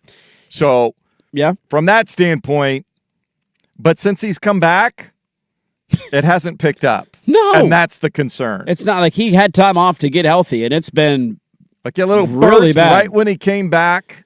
Brady Anderson, by the way, had the 50 home run season in 1996 with Baltimore. 50 home runs, 110 RBIs, hit 297. It is hilarious to think about that. In 1996, do you know where he ended up in MVP voting? He had 50 home runs, 110 RBIs, and he had 298. Yeah. He was 9th in MVP voting. Yeah. There were 8 guys who had more MVP votes. Well, Maybe everybody knew at the time. There was some head scratching going on. The next year, he was 18 home runs, 73 RBIs, and he had 288. So the home runs and the RBIs dropped off a cliff. But the average was still there. He was still a 3. I mean, the game was a little bit different back then, right? Anyway, so it's different. But Cal Raleigh famously hit 60 home runs last year. Yes. Most ever for a catcher, if I remember correctly. Yes. That was the argument of him being the MVP. An unbelievable season. Ended with him. And he had a errorless, he did not commit an error, I like believe, a platinum during glove. the regular season catching. 60 and he bumps. Caught like 80% of the season. It's not like it was half and half DHing. Do you know how many? We are at the midway point of August. Yeah. There is a month and a half left in the baseball season before the playoffs get here. Yeah. Which Mariners won yesterday, so at least salvage that. Got one win. Now you got a big one against Houston this weekend. You know how many hits he has this year? He only has like 50. 51 hits. Yeah. He hit 60 home runs last season. Now, again, there is time left in the season. He has 51 hits currently. I know. And I just seeing those two numbers next to each other. I know. Absolutely blew my mind. So on the one point, you're not wrong that you want to be fair of like there was an injury early in the season. How many games did he miss? I mean, he was out for at least a month, if not more. He has played on this season a total of 88 games. And we're at, what, 120, 130? What is the Mariners' record? Let me pull it up here. Give me a second. With a month and a half to go, I imagine we're at about 130. So he's missed about 50 games. They have 57 and 65. So what's the math on that? 7 and 65, 132. We have 132. 30 games left. 88 out of 132. So he's missed about 50 games, give or take. Okay. Just shy of that. So he missed almost 2 months of the season. Absolutely, he did. Since returning, I'll just use the month of August as an example. I'll just give him the latest month. This is where the alarm bells should be going off. Because he came back, he played the entire month of July, by the way. In the month of July, he hit a .165 with 3 home runs. And how many strikeouts did he have? 32 Ks in 79 plate appearances. In the month of August, he has played a ton. He was in the lineup yesterday. He was 0 for 4 with 2 Ks. He is hitting a .118 with 1 home run and 13 strikeouts and 34. Yeah.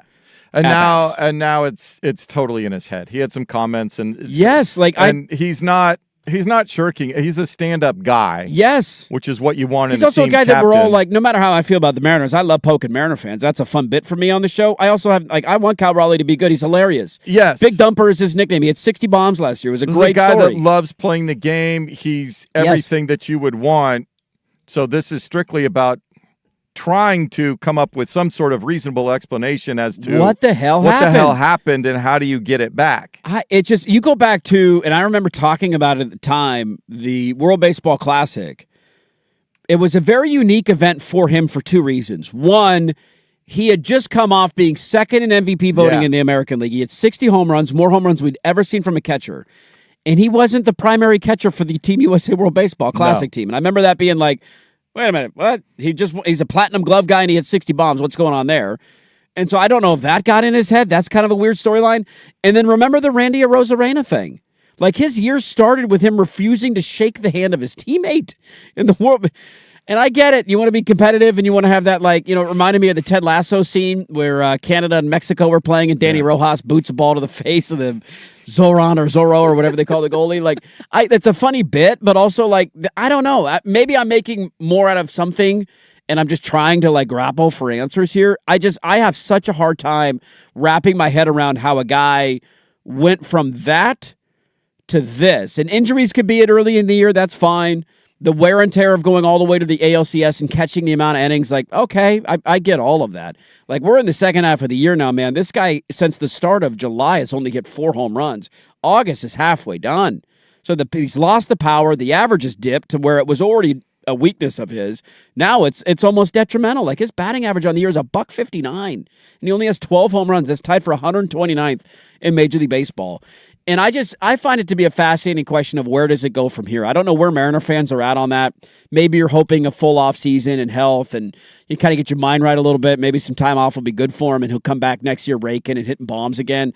You know he's not going to be a high average guy. That's not the ask of him. No, you want him to hit 250, 260. Yes, you got to be at least north of 230 at the bare minimum, man. If you're a big league baseball player like that, you just can't have that hole in your lineup because 159 is just...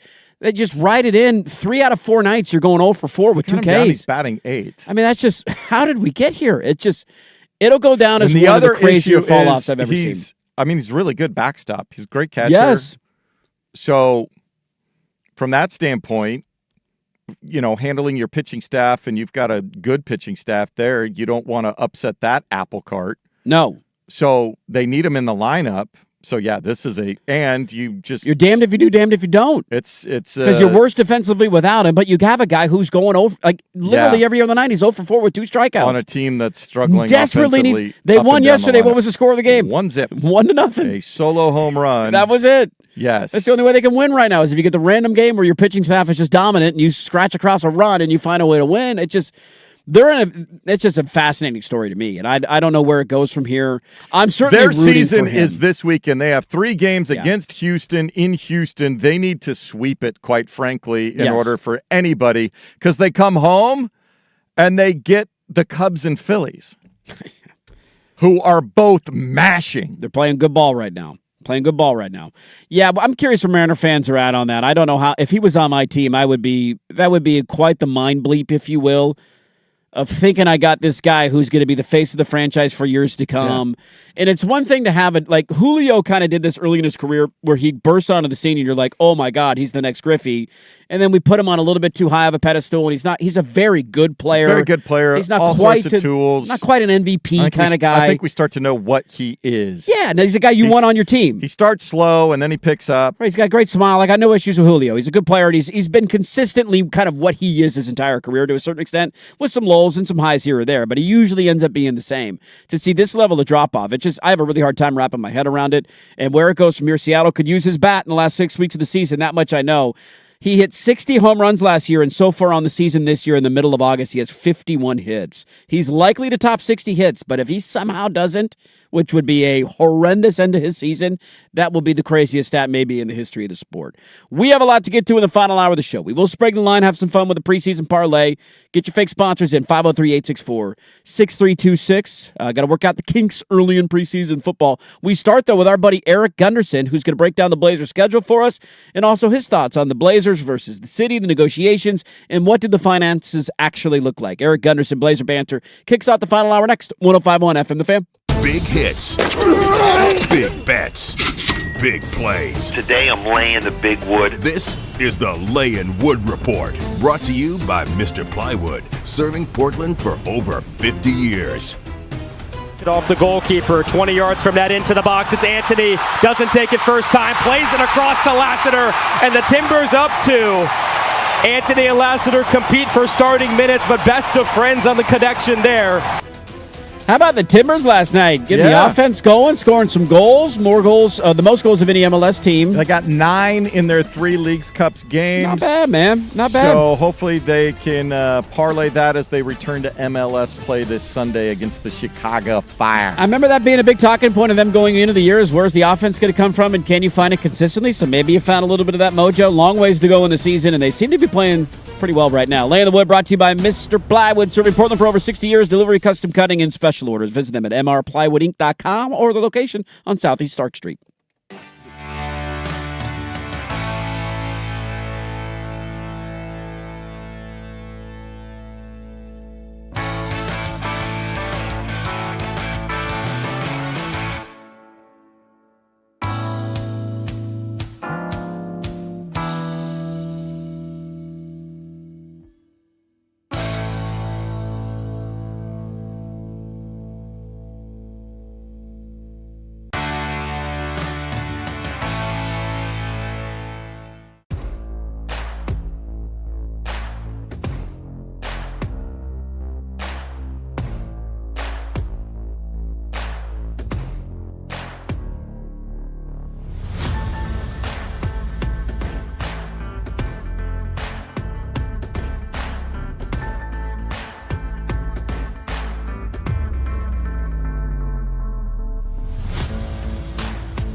McCoy at Warren Allen Sports Desk, a Sports Center update on the Fan Sports Network, 105.1 FM and 1080 AM. First on the Fan, Trailblazers releasing their upcoming full season schedule on a Thursday. They are slated for 11 national television games.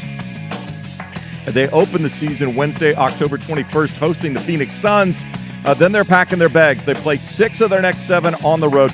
12 of their first 17 games of the season will be away from Moda Center. The Portland Fire on the road tonight, looking to go for a season sweep of the Storm.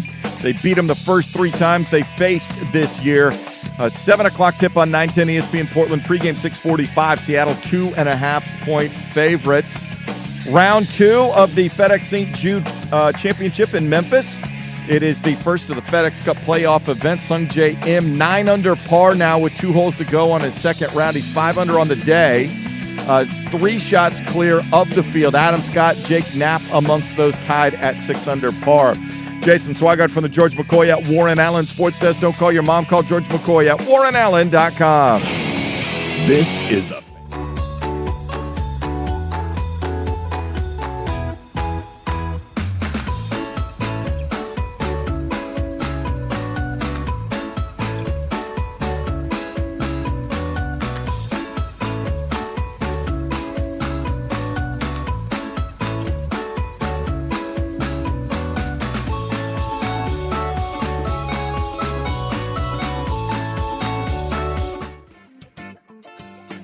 Let's do this final hour. Dirt and Sprague here, Portland Sports Leader, 105.1 FM The Fan, 1080 AM, the Odyssey app, live on YouTube. Good morning, everybody. Hope your Fridays are off to a good start. It is a football Friday.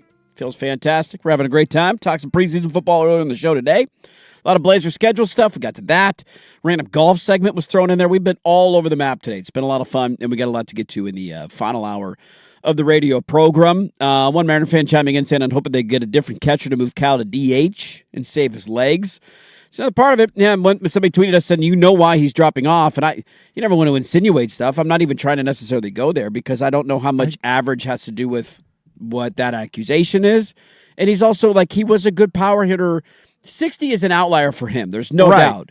But also when you pull why doesn't he have 25 at this point in 80 games? Exactly. Or 90 games. If you would have told me he regressed back to the mean, that's not the 3 years before last year. He had 34, 30, and 27 home runs, basically in his 3 full years in the bigs. Yeah. 27 was his low water mark. He's going to need a modern miracle to get to 27 now, and that was in 119 games. It wasn't like it was necessarily a full season. So I don't know. It's one to monitor. I don't know how I would feel as if I were a Mariner fan, if I'd be optimistic that he'll give it figured out, or if now this is so far in his kitchen that he can't overcome it. Well, and that's the other part of it you got to think about, man. The other piece of the puzzle is if it doesn't go well over the next week and a half against the Astros, Cubs, and Phillies. Right. If you have a really rough stretch and you're essentially eliminated. Do they shut him down? Yeah. And I would vote yes. Let's go ahead and not risk this anymore. So anyways, there's your Cal Raleigh conversation, putting a bow on that. We talked about that in the last segment. If you're just jumping in your car this morning, we do have some more preseason football games to get to.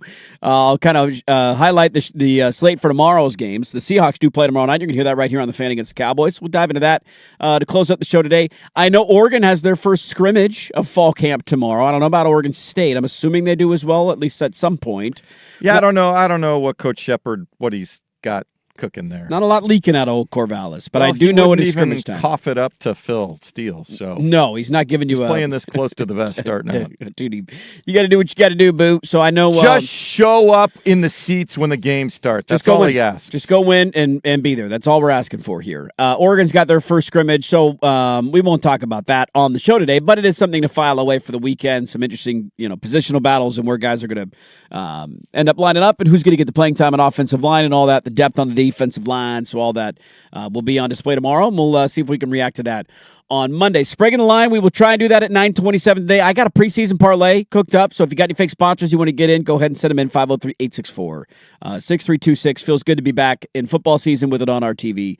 Very excited. But yesterday, we talked about this briefly earlier in the show. We had the Portland Trailblazers schedule released. It came out. A lot of people had the same reaction of, dear God, the opening stretch is going to be brutal. How is Portland going to survive that? And who the hell did they piss off? And we talked about the 11 nationally televised games. 7 of those 11 are at home, which is kind of nice.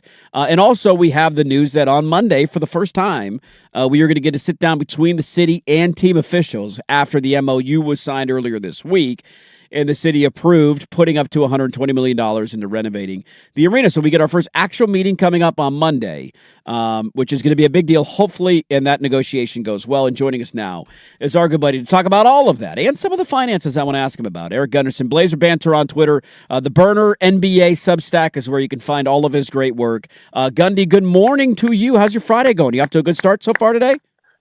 Yeah, no, off to a great start. Just had my breakfast, having some coffee. So yeah, no, everything's going great. It's Friday. What did we have for breakfast today? What was on the bingo card? This is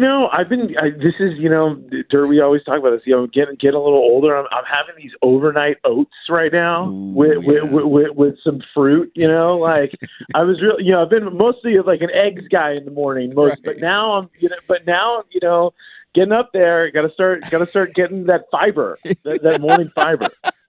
I do feel like a sign of getting old is overnight oats. That's pretty high on the list of like, God, man, what happened to me, dude? I'm eating overnight oats now for breakfast. Yeah. Come on, Gundy, we're not that old. It's tough.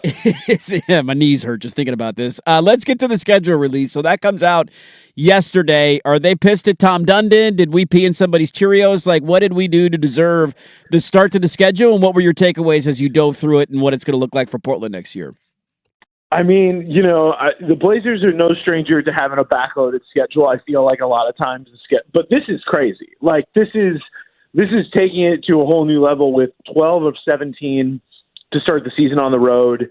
And also really tough teams in that first stretch. You got Oklahoma City coming twice on a back-to-back. You've got the Spurs twice in November at home. So even the home games that they're getting are really tough. It's like to see that many jammed into a short amount of time. I'm with you. I don't know if I've ever seen a schedule like that before. Now, the other side of that coin is you would hope like back half of the year, like if you could survive it, right, or hover around head above water, the schedule eases up in the second half of the year. To your point, we saw that kind of this year, like coming out of the All-Star break, everybody's like, look how easy their schedule is. They're going to run away with this. And they did. They took advantage of what they needed to take advantage of.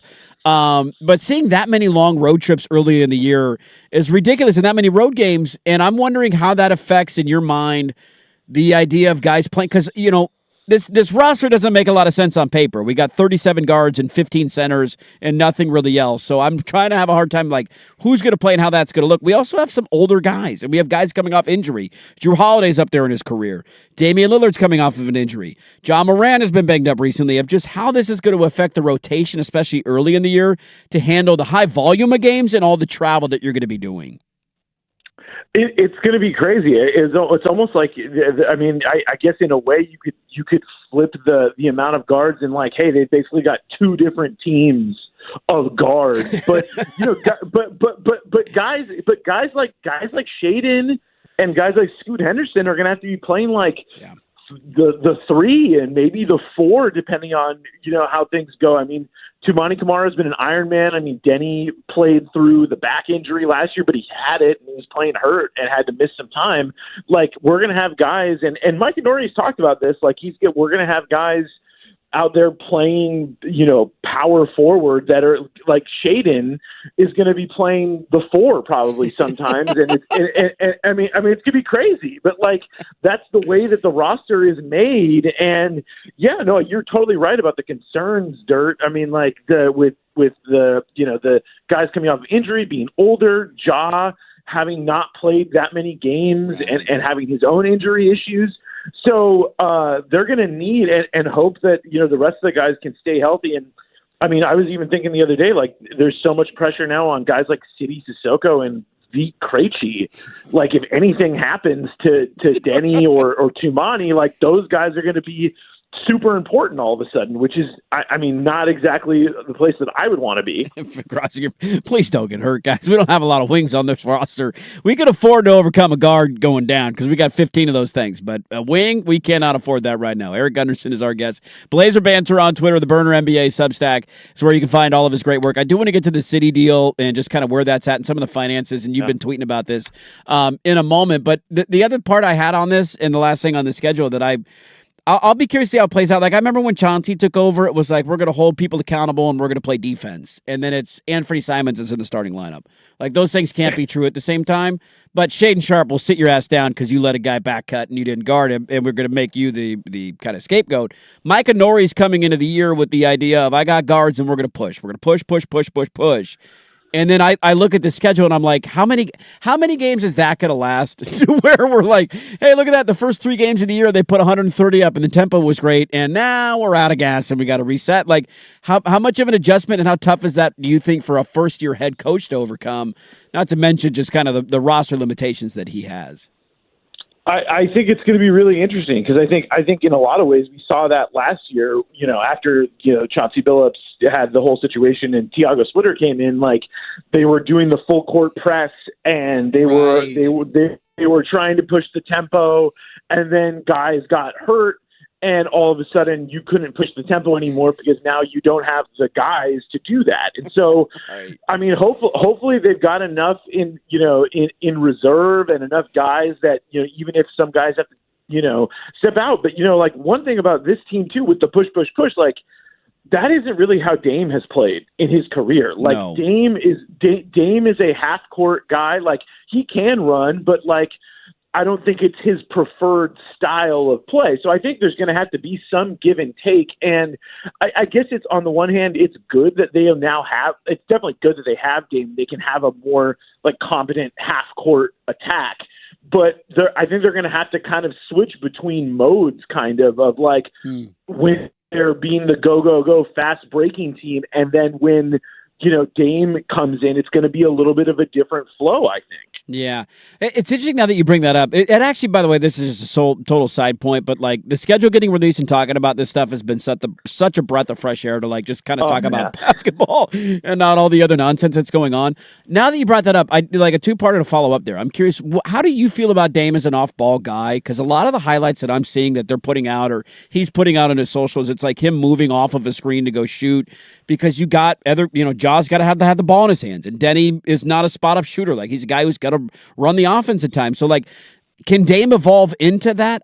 That's part of my question. And then to your other point of like the tempo that Nori wants to play with, and that's never really been the style of Dame, of just your thoughts on him and Denny together. Because when I think of the Nori style, I think, well, that fits for Denny Avdia. That guy loves to go. He pushes. He gets downhill. Like that's 80% of his points, I feel like, are in fast breaks, and he gets to the line and it's an and one. Like that's his biggest strength on an NBA floor.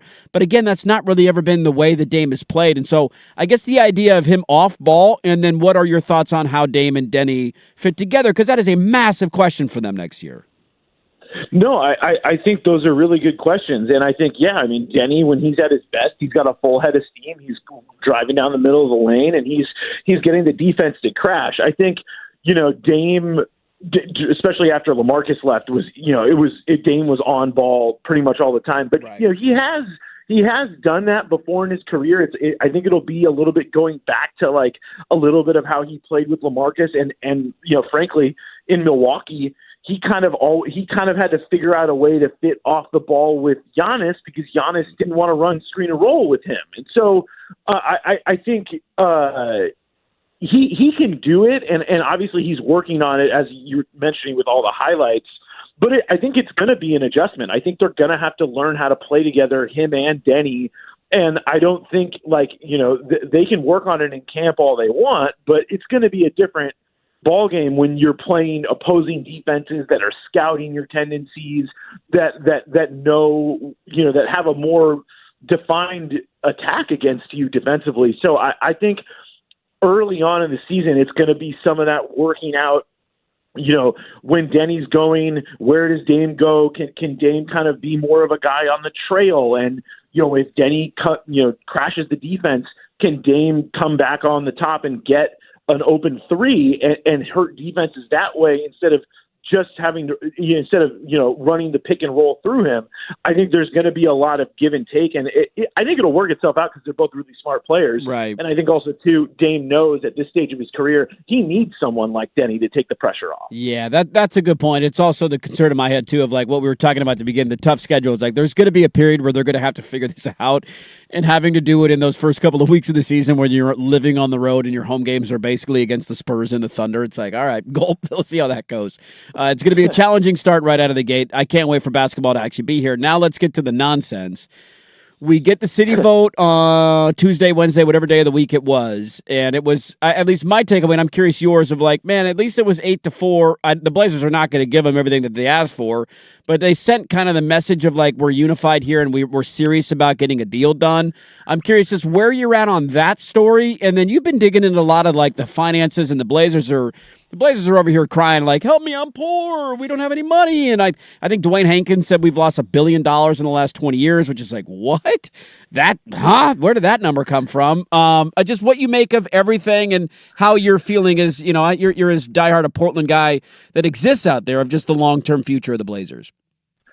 I think the vote was a positive step. I think it signals to the NBA, yeah, we're serious. Yeah, we're also willing to put our chips on the table and make something happen instead of just letting this thing play out and not take any action. And I think that was an encouraging sign for the city. And I think, to put money into their own building. I think that's, a basic point that I'm happy about with the result, where and this is what sports teams do all the time. A lot of people have made the point to me is like, people don't buy sports teams for like the cash operating business. And also the Blazers were 19th out of 30 teams in 24-25 So that means that there's over a third of the league that is in a worse place financially than the Blazers when it comes to revenue. And so it's clearly not as bad of a situation as they make it out to be when you look at the rest of the league. And Dwayne, to the point that you're making about what Dwayne Hankins was talking about, less than a year ago before the season, he was touting 91% season ticket retention rate and a top 5 rate of new season tickets being sold, top 5 out of 30 teams. So obviously this market can't all be that bad the way that they're saying it. And so, especially when you look at the rest of the league, which is what they keep on coming back to about these things about a market rate deal and whatnot. And so I'm happy the city passed the bill. I'm happy that they're going to get into a real negotiation. What I'm a little bit tired of, and this is going to be their prerogative the whole time, is them kind of saying that we're poor because we're here. And it's like, then everyone in the NBA is way worse than where Portland is. You know what I mean? And so it's like, that's where I'm like a little bit like pushing back on just like and looking at some like independent places that measure revenue. I mean, the Blazers had a higher operating income than the Dallas Mavericks last season. Not the season they made the playoffs, but the year before when they won 36 games. So obviously it can't be that bad. Those kind of numbers are great to throw out because that's the kind of stuff. Like when I hear people say that, I'm like, yeah, Dwayne Hankins says we're losing money and we're not making any. It's like on the surface level, I'm like, yeah, it kind of makes sense, right? The team's been tanking for a couple of years. Last year, you finally kind of broke through and made the playoffs again for the first time in a while. But when I look at the years previous to that, like there's nights on a Tuesday night, you're like, damn, I haven't seen the moat that empty in a while. So there's validity at times behind it, but then you dive into some of the numbers and it doesn't actually make a lot of sense. Where do you think Dundon's at on all this? Everybody's trying to guesstimate how he feels. I know people around the city are debating, does he actually want to be here? Does he want to move the team? Is he just a cheap bastard? Is this the way he negotiates, right? Like, look at the Norrie contract and dragging that out until the end and making it a 1-year guaranteed deal, and he ended up getting the deal that he wanted. I guess, where are you at on him, and where do you think this deal goes? Do you think we're going to get a deal done? I think we're going to get a deal done. I think whatever his personal feelings are about Portland, which don't seem very positive, I think his love of a good deal and money is going to outweigh whatever negative feelings he has about the city, because Portland is giving him a great deal. I mean, I'm seeing things in Kansas City about the Chiefs not getting their thing. There's the whole thing with the Chicago Bears, about the Bears not getting funding for their stadium in Chicago and having to go to Indiana. I think the appetite nationwide is not that big for city governments paying for stadiums, and here we are giving him a deal with with a good chunk of money, and I don't think he's going to find a better deal. And so I think also too, when it comes to the NBA, the other owners are being like, hey man, like if a government's going to give you this money, you can't mess this up because you're going to mess it up for all of us. Right. It's like this is not even like a fairness thing. This is like a ownership greed type of thing that he'd be messing up if he walked away from this deal. Yeah, so I think ultimately it gets done. Over $500 million. Be like, nah, we're good. Like, okay. Yeah. To your point on Kansas City, they always get thrown out. First off, the arena needs to be renovated, and to your point, they just said no to the Chiefs. The Chiefs have Patrick Mahomes and Taylor Swift on their team, and they said no to a publicly financed stadium. What do you think they're going to say to a basketball team from the Northwest? Oh, yeah, we'll roll it out. We'll pay for the stadium. It's just ludicrous, dude. It's not going to happen. Dude, it's always fun catching up with you. I love talking about this. Let me ask you last question. Let's assume the funding passes. We get a new lease signed, so we're going to get a little facelift there at the Moda Center, which it certainly can use. We can all acknowledge that. I let Gundy pick one restaurant locally to put into the new Moda Center. What's he picking? Oh man, that's a tough one. One of my favorites is 808 Grinds. They do that Hawaiian fried chicken, and the Kahlua pork. I think that'd be perfect to have at a game. And then I'm also just going to throw this out, non-local. Panda Express is on it. Can we get a little orange chicken? Thank you. Can we get a little orange chicken in the Moda Center? I would love that. Has there ever been a food item more undefeated than the orange chicken at Panda Express? It delivers. It's the best. You can always count on it. 100% of the time, man. It's like death, taxes, and orange chicken. Like, those are the things that you can rely on in life. And give me a coupon for free orange chicken. I want chalupas back. Don't get me started on the free fries and the McDonald's app stuff. Like, what are we doing here? Give me a coupon for a chalupa. If you give me a coupon for some orange chicken, like an entree plate at Panda Express, after they score 100, oh, my God, dude, I might buy season tickets. I might be there every night. Yeah, I mean, if they can't bring back the chalupa, I'll take orange chicken. It's a good trade-off. Eric Gunderson, Blazer Banter on Twitter. Go give him a follow. The Burner NBA Substack. Appreciate the insight, my man. Thanks for hopping on last second. Let's do it again soon. All right, appreciate it, Dirt. Have a good one. There you go. Eric Gunderson, Blazer Banter. Good stuff from him, talking some Blazers. Yeah, I'm with him. Like the financials that he's dug up are interesting to see where Portland ranks, because they are doing this help me, we're poor conversation publicly, and Gundy's saying, I looked at the numbers, like they're 19th, 20th. Like, it's not, you're not in the bottom 5 of the league. You're slightly below halfway, but it ain't like you're sitting here, well, every team in the league makes more than Quick us. just had a piece. It's like, okay, it's a who's worse off right now between the city and Portland. Right. No, we're poor. We don't have the money. So now, if they both say, well, show us, if there is an honest, we're safe, this stuff's not going to get out, and they actually show each other how it works and what they're concerned about and why they need this revenue or don't want to give this money or whatever, you might actually get a true partnership coming. There's a way that they see each other's point of view. Find a middle ground. And for what then that would be, okay, how do we get more activity out of the basketball season and the arena? Yes. Okay, so if we bring more activity down here, more stuff, more often. It's the whole point. They might actually become, quote, partners in this. You have the Albina if Trust. If it is, I can't afford this, so you're going to have to do something else. Well, why can't you afford it? No, you have to trust me. I can't afford it. I'm not. If it turns into that crap, then we got a big problem come November. Yeah. We got a Monday meeting set up between the two sides. Both sides are poor. Can they reach an agreement? Time will tell on that. Let's get to Sprague in the line, shall we? By the way, thanks again to Gundy for hopping on. Good stuff from him. It'll be an interesting year this year, man. Tough schedule out of the gate. A lot of kinks to work out. First-time head coach. That first month is going to be a roller coaster, to say the least. Let's Sprague the line, shall we? It is our first official Football Friday. We have preseason just like the NFL. We have preseason. That's right. We need reps. I'm not kidding. We've probably had 5 different texts today. I don't know if it's people who aren't listening or then turning it on or just turning it on and miss. They keep saying, hey, happy Friday. You guys doing Sprague in the line today? Like, yeah, dude, we're doing Sprague in the line today. Yeah. It's happening. How many tweets have you sent out?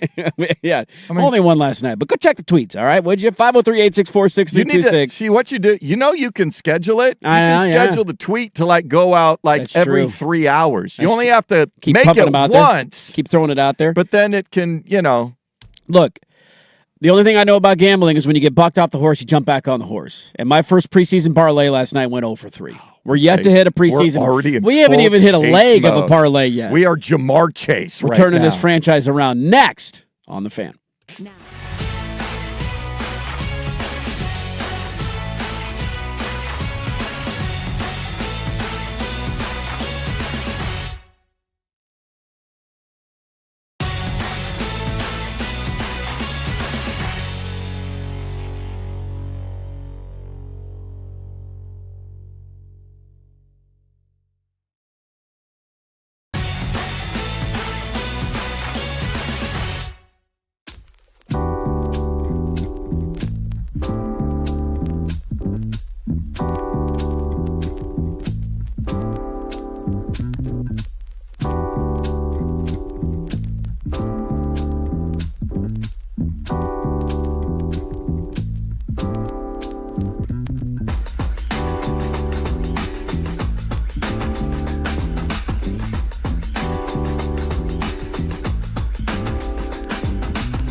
cocaine because that has happened to one international soccer superstar. Oh, we have.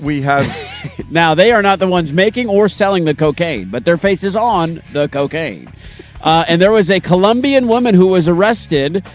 She was driving a truck, and officers seized 469 kilograms of cocaine from her. That's a lot. That seems like a lot of cocaine. That's a lot. And on every little brick or whatever you're calling them, okay, the face of one Erling Haaland in a soccer ball. It said it had his name on it, his face on it.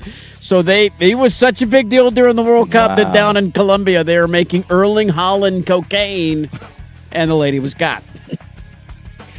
I don't know what you're more upset about, that you're on cocaine or you're not getting a cut. I mean, give me a piece, right? If you're making some cash on mine, can I get 2%? That's all I'm asking for, all right? Tax-free. Oh, there you go. There's your update here at the George McCoy at Warren Allen Sports Desk. Don't call your mom. Call George McCoy at warrenallen.com.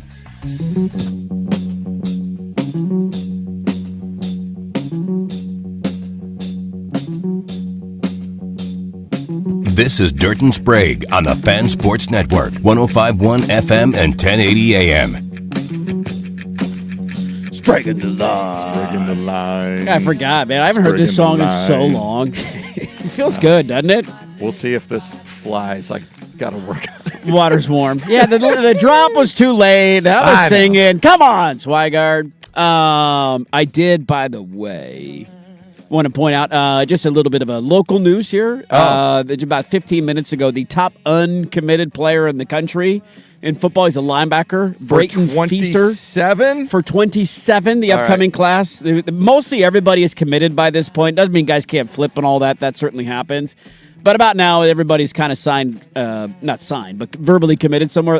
Just committed to Oregon. Brayton Feaster, he's a 4-star linebacker. There you go. They needed another linebacker in their class, and they got it. And it's one of those positions you can never have enough of. Keep stockpiling them, baby. Yeah. Anybody in the front seven, I'm all for it. There you go. However many it takes. All righty, we don't have a lot of time here because we went a little long in the last segment. And we always love chatting with Gundy. We haven't talked with him for a while. It's been a minute, dude. He wasn't on the toilet today. He's, we've disagreed on things. Not yet. He had just had breakfast. That's true. That is so very the true. coffee and fiber had yet to work its way through his overnight oats are going to start to kick in. Are you an overnight oats guy? No, I am not. I don't do overnight oats either. I still have. I don't like oatmeal in general. I'm anti-oatmeal. I'm not anti-oatmeal. I understand the health impact it could have, but I can take or leave oatmeal. I don't have anything against oatmeal. I'm not seeking out oatmeal. No, you never make it on your own. But if that's part of something that's there in the morning, you give me a little brown sugar, some blueberries. Right. I'm good. Yeah, that's fine. Yeah, I'll make it work. We'll make it work. I'm not going to complain about oatmeal. A couple of quick sponsors here. Sprague in the Line. Oh, it has begun, friends. Brought to you by the Odyssey app, which keeps rewinding when I'm trying to fast forward, which is more reliable than a Sprague pick. Good cell phone. I like that. And this one asked, are we doing Sprague in the Line today? And I said, yes. Sprague in the Line brought to you by Dirt's Neighborhood Skunks. Still doesn't stink as much as a Sprague pick. That's how you know Sprague in the Line's back is when he's taking strays, when he's not even here. That's the best part. It's the best part of Sprague in the Line. That candy ass doesn't want to do it year-round because people just make fun of him. It's like, come on. Everybody wants to gamble on the NBA All-Star Weekend, right? Especially now that he's, he's fully on board with Nottingham Forest. I'm surprised we're not. Thank you. Let's go. Thank you. A little footy foot fan. What are we doing here? Footy, that goes till May. Gamble over the weekend. I understand maybe after we get through, the NHL and NBA finals and champions, there's a good month. You could 2 months. We could Sprague the Line all the way through the NBA finals and Stanley Cup finals because I gambled on almost not all of them, but a lot of those games. Tournament. Yeah, there's a lot going on. And then you got the playoffs. You can do that if you want to between mid-June till now. Yeah. You can have a little lay summer off a little bit. hiatus. Like a teacher. Sprague in the Line could be a teacher schedule, Yeah. You get to June, halfway through June. All right, pack it up. We'll see you in August, all right? Get your supplies ready. Here is your weekend parlay. Are you ready for this? Okay, right back cooked. On the horse. Jumping right now, back are we doubling up and chasing, or are we just staying with our same unit? Same unit. We're not yet. The units are not going to increase in preseason football. That much I promise. And we have preseason units. We have these are preseason as opposed units. To regular season units, as opposed to playoff units. Yes, or season long units. I have a handful futures units. Yeah, I don't. Yeah. I'm gonna have to. I got some. I got the under of the Browns because we talked about that live on the air, and I said I'm gonna go bet that right now, and I did that. Yeah. I have a ticket on the Cowboys to win the NFC. I have a ticket on the Chargers to win the AFC. I also have a specific ticket for them to play each other in the Super Bowl. Ooh. In case they both hit, Right. then I triple dip my chip. Exactly. If the Chargers and Cowboys play in the Super Bowl this year, let me just tell you, steak dinner on Daddy Dirt, okay? Nice. We're going to be living large. If it is a Chargers-Cowboys Super Bowl. That's my rooting interest this year. And it's in SoFi. It's in Los Angeles. Yeah. Cowboy fans will probably be 98% of the fans in the game. Yes, they will. So I got a few other over-unders and division winners and MVPs and section. stuff. Yeah. Can I go hang out in that section too? Justin. Here are your bets for the weekend. Are you ready, ladies and gentlemen? I felt bad. I took a bit of a dump on a P1. And I want to make the amends. I want to make things right here. And they have a competent starting quarterback. Well, competent might be too strong of a word. They have a veteran starting quarterback playing for them. I'm taking the Atlanta Falcons against the Denver Broncos plus 3.5 tonight. They are 3.5-point dogs. Yeah. There is no Bo Nix. He's not going to play in the game tonight. No. So what else do they have? I don't know. But I do like Atlanta getting 3.5. And it's always about which teams in the preseason have more to figure out. Yeah, who's working through stuff? Than teams that, okay, we know who's going to be our key guys. We know what we're trying to accomplish. I don't need 4 quarters of hashing it out. And that's definitely the point that Denver's in. Right. Sean Payton knows what he wants to do. They're going to be fine. They're going to be fine. Atlanta's got something to earn here. Atlanta doesn't necessarily know what they're doing. Dirty Birds, let's ride plus 3.5 Is Bijan going to play at all? I don't think so. I hope to God he's not playing. If I'm Atlanta, that's one of the guys I'm like, okay. I'm all right. I didn't know if maybe he gets a series. Quarterbacks, let's work out some kinks. Bijan, after that contract, I wouldn't want to do it, but maybe they will. To your point, they got a lot to figure out. Did he get the first, signing bonus check? If he got the signing bonus check. Has that cleared yet? Let's go. Let's ride. Falcons tonight plus 3.5. And then, now this is probably going too extreme because I'm reacting to last night, but this is why I'm a horrible gambler, part of the bit. Felt like offenses were a little challenged last night. We didn't have a lot of explosive plays outside of Weegen and Pittsburgh. Not a lot of points getting put on the board. Hell, the Pats and Colts game ended in a tie, did it not? 13-13, I think. Well, at least we're not playing overtime anymore. God, no, we should not play overtime in preseason spring training football. Figured that out a long time ago. Just if you're tied after 9, we're done. Get out of here. So we're going to ride on a couple of unders this weekend. The Dolphins and the Commies under today is 36.5. We are going to take the under in the Dolphins and Commies. Yes, unders went 6-0 Thank you. on Thursday night. And then I'm going to go to tomorrow night where you can hear it right here on the Fan. And I know their top quarterback's not playing. Their backup might play, but he doesn't really scare me. And probably their third stringer going to get a lot of minutes. I know that they have a good defense, and one of the reasons I'm buying future tickets on the other team is because I think their defense is slightly improved. I'm on the under of 39.5 in Cowboys and Seahawks tomorrow night. I would take that. There is your 3-team plus 588. Nice. Parlay of the day. Look at you. For Sprague in the line. All right. Will I hit a leg? You'll hit a leg. I'll one hit of those unders will hit. One of those unders has got to hit, right? Come on. Yeah. Don't let me down. Yeah. Falcons, looking for you. Okay? If you burn me in the preseason, I will not forget that the rest of the year. Okay. I need to look at something real quick. Oh, what do you got? MLS. Oh, you're going on an MLS bet for me this weekend? Timbers might be getting some good odds because they're at the Fire, who are good. Okay. They are plus 380, plus 360 for a draw. I might look at hitting a draw. Hitting a draw there? Plus 360 on a draw. That would be a good result for the Timbers back in MLS play. The Fire feeling good about themselves. They were the top of the table in the Leagues Cup. Right. We're the real Fire, Chicago. And so everybody's feeling good about Marty, and we're scoring goals and all that sort of stuff. Cifuentes is fun to say. Plus 360 on a draw. Yeah. Okay. You like that this weekend? Yeah. A little tasty action Fire's right there? Good. Okay.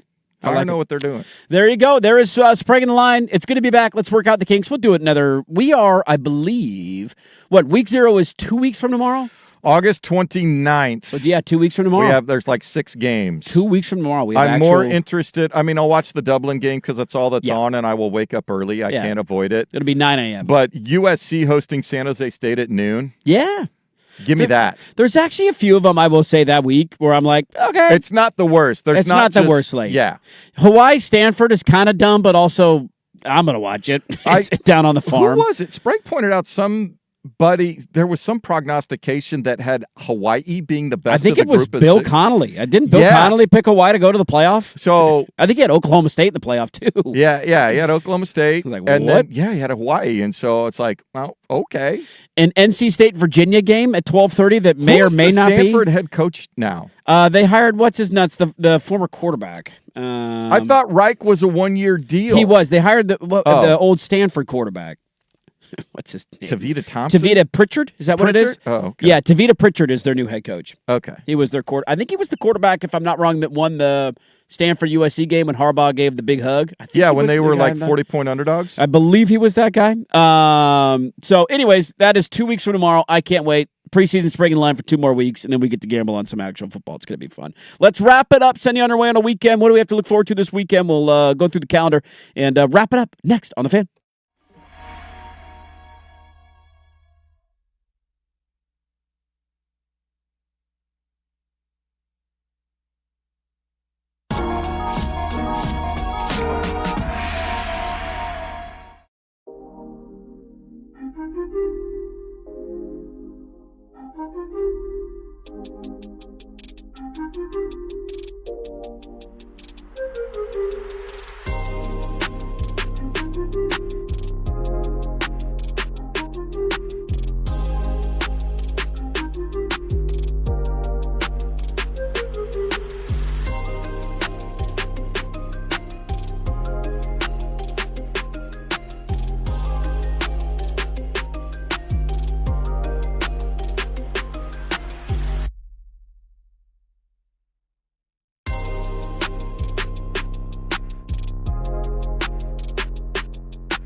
Your way into the weekend every single Friday. It is a Friday. It is a football Friday. It's a football Friday. It's a fastball Friday. Flop shot Friday. That's probably about it. We'll call it there. And I got P. Harrison. What's going on, buddy? What's up, my man? Welcome back. Hey, it's nice to be back. Home. It's nice to be back. I got lucky too. I worked the Timbers game last night. I did pregame, postgame, and halftime for that. So it's like all the rust's gone. You get so it's like, sorry to Timbers listeners on the radio last night. That was old Rusty Patrick. Okay. Today we're good to go, though. Work the kinks out on the It is really funny how you don't think about that when you talk for a living and then you go a stretch of time without talking to that level. It does take there's a period of all right, my mind's got to start working a little bit quicker. I got to put the sentences together. It doesn't quite, sometimes it doesn't happen naturally. Oh, Meringue just walked in the door and he started talking to me and I was like, right, I don't talk to people like you a lot. It's been a while. I got to get back into show mode here, dude. What's going on, man? You're saying your crew you were hanging with on vacation is a little chill? No, we were not talking about how many bullets John Wick shoots and how historically accurate it is to military strategists. You were not having that conversation with your family in Sun River? What the hell's the matter with you? When I saw you at Sun River Brewing, you were not debating that at the table? You know, my father-in-law, the former banker, is not talking to me about military strategy by any means whatsoever, no. I don't think my 9-year-old is like, well, John Wick shot 9 bullets and his clip only holds 8. This is so historically real. I never even realized that. Keanu Reeves, did you know he refused to reload guns because he wanted it to be real? Welcome back. Does it feel good to be back after great. vacation? It's great. You have a good trip out in Central Oregon? Pump in India at Sun River Brewing? How many beers do you have there? I only had 2. I only had 2 as well. 2, yeah. Quick, it's afternoon. Grab a dinner, grab a bite to eat, have a couple of beers. I was actually solo dolo there for a moment. Yeah. That was a get away from the family moment. That was a get away from. Got it. Okay. Well, we mentioned if you knew P. Harris was in your vicinity, I knew where to find him. And I knew where to go. Where am I likely to run into him? Yeah. I knew where to go. The brewery, right? Yeah. The last time I saw Swag, it was at 10 Barrel, and I was working there. Oh, was it? And he was like, "Come down." He was like, he had a couple. Him and his boys were on their way to the Timbers game. Right. They'd had a couple. He's like, "Come sit down." I was like, "I'm actually the assistant general manager here." I don't think that's allowable right now. I don't think that means you're running the place, and if you want to sit down for 5 minutes, you can sit down. I'm curious from last night, dude. Sure. Like they got some offense going. Mm-hmm. We got some momentum cooking here. Sure. Have we found our offense? And how do we feel about Cifuentes? Well, the first thing is that I learned is that he is Marty Cifuentes, but it is not Marty. It's Marti. Marti. Do we like Marti Ball? I don't think you have to roll the R because it's just one R. I think it's just Marti. Marti. It's a flick. It's not a roll. 2 R's is a roll. Right. 1 R is a flick. Flick of the tongue. Which is difficult for me because my father is Marty. My middle name is Martin. Yeah. But I say Martin. I don't say Martin. Yes. Martin. I think we need to start calling you Martin now. Martin. It's tough to say. It's in a really weird situation. The interim guy came in and was like awesome, and you're like, this is amazing. Yeah. Now he plays a little more compact. I think Jack Cassidy was a little more open. Yeah. But the cool thing you're going to see with Marti Ball is the left backs, the right backs, the full backs on the side on the defense. They go forward a lot. And Forey and Jimmer Forey. Yeah. They're going to go forward a lot, which puts a lot of pressure on Kamal Miller and Finn Sermon on the back line to make sure you don't get smoked on a counter, which is how they gave up a goal last night. Yeah. But you're containing the ball up front and your possession. It's very Pep Guardiola Spain. If you watch Spain in the World Cup, it's very that. Okay. It's very that. Do we have the defense to handle that? Sure. TBD now, on that front. Finn Sermon's definitely one of the most up-and-coming great defensive players in he can move. He can recover. That's the big thing. Mm-hmm. We had some older dudes out there who couldn't recover if they did get out of position or something got by and over the top. Yeah. One of the only unfortunate things about Cifuentes coming in is they shook up a little bit of the coaching staff. Yeah. And Liam Ridgewell is no longer. Now was that Liam's because gone? Cifuentes, those are Cifuentes guys and he was bringing them with him versus I think Liam stepped away. Don't quote me on that, but I believe he was kind of like, thanks, guys, appreciate this. He needs to go back to the over. booth unless coaching is really what he wants to do. It's in front of the program right there, man. He's awesome it's in the booth. It's an all-time moment when we talked about him wiping his butt with the $1 bill or the $100 bill or whatever it was. I once watched Liam Ridgewell and Jake Gleason the former keeper from Timbers. They used to come into Breakside Slabtown down the road when I worked down there, and they would get into literal food fights with each other. They would literally just start throwing food, and I'd have to walk up and be like, "Excuse me, Mr. Ridgewell, could you not throw food? The guests around you, it is disrupting their service." And in his thick accent, he'd be like, "Bleep off!" Yeah. And like start throwing food again. You're like, all right, this guy's fun. What am I going to say here? Somebody just got hit in the face with a hot dog behind me, man. And then at lunchtime, Jack Jewsbury would come in and be like, "Jack, can you like rein these guys in?" He's like, "Absolutely not. Nope, I got nothing for you. Absolutely not. You're on your own, buddy. Figure this thing out." What do we got coming up on the big show today? Welcome back to the. I don't know. We'll talk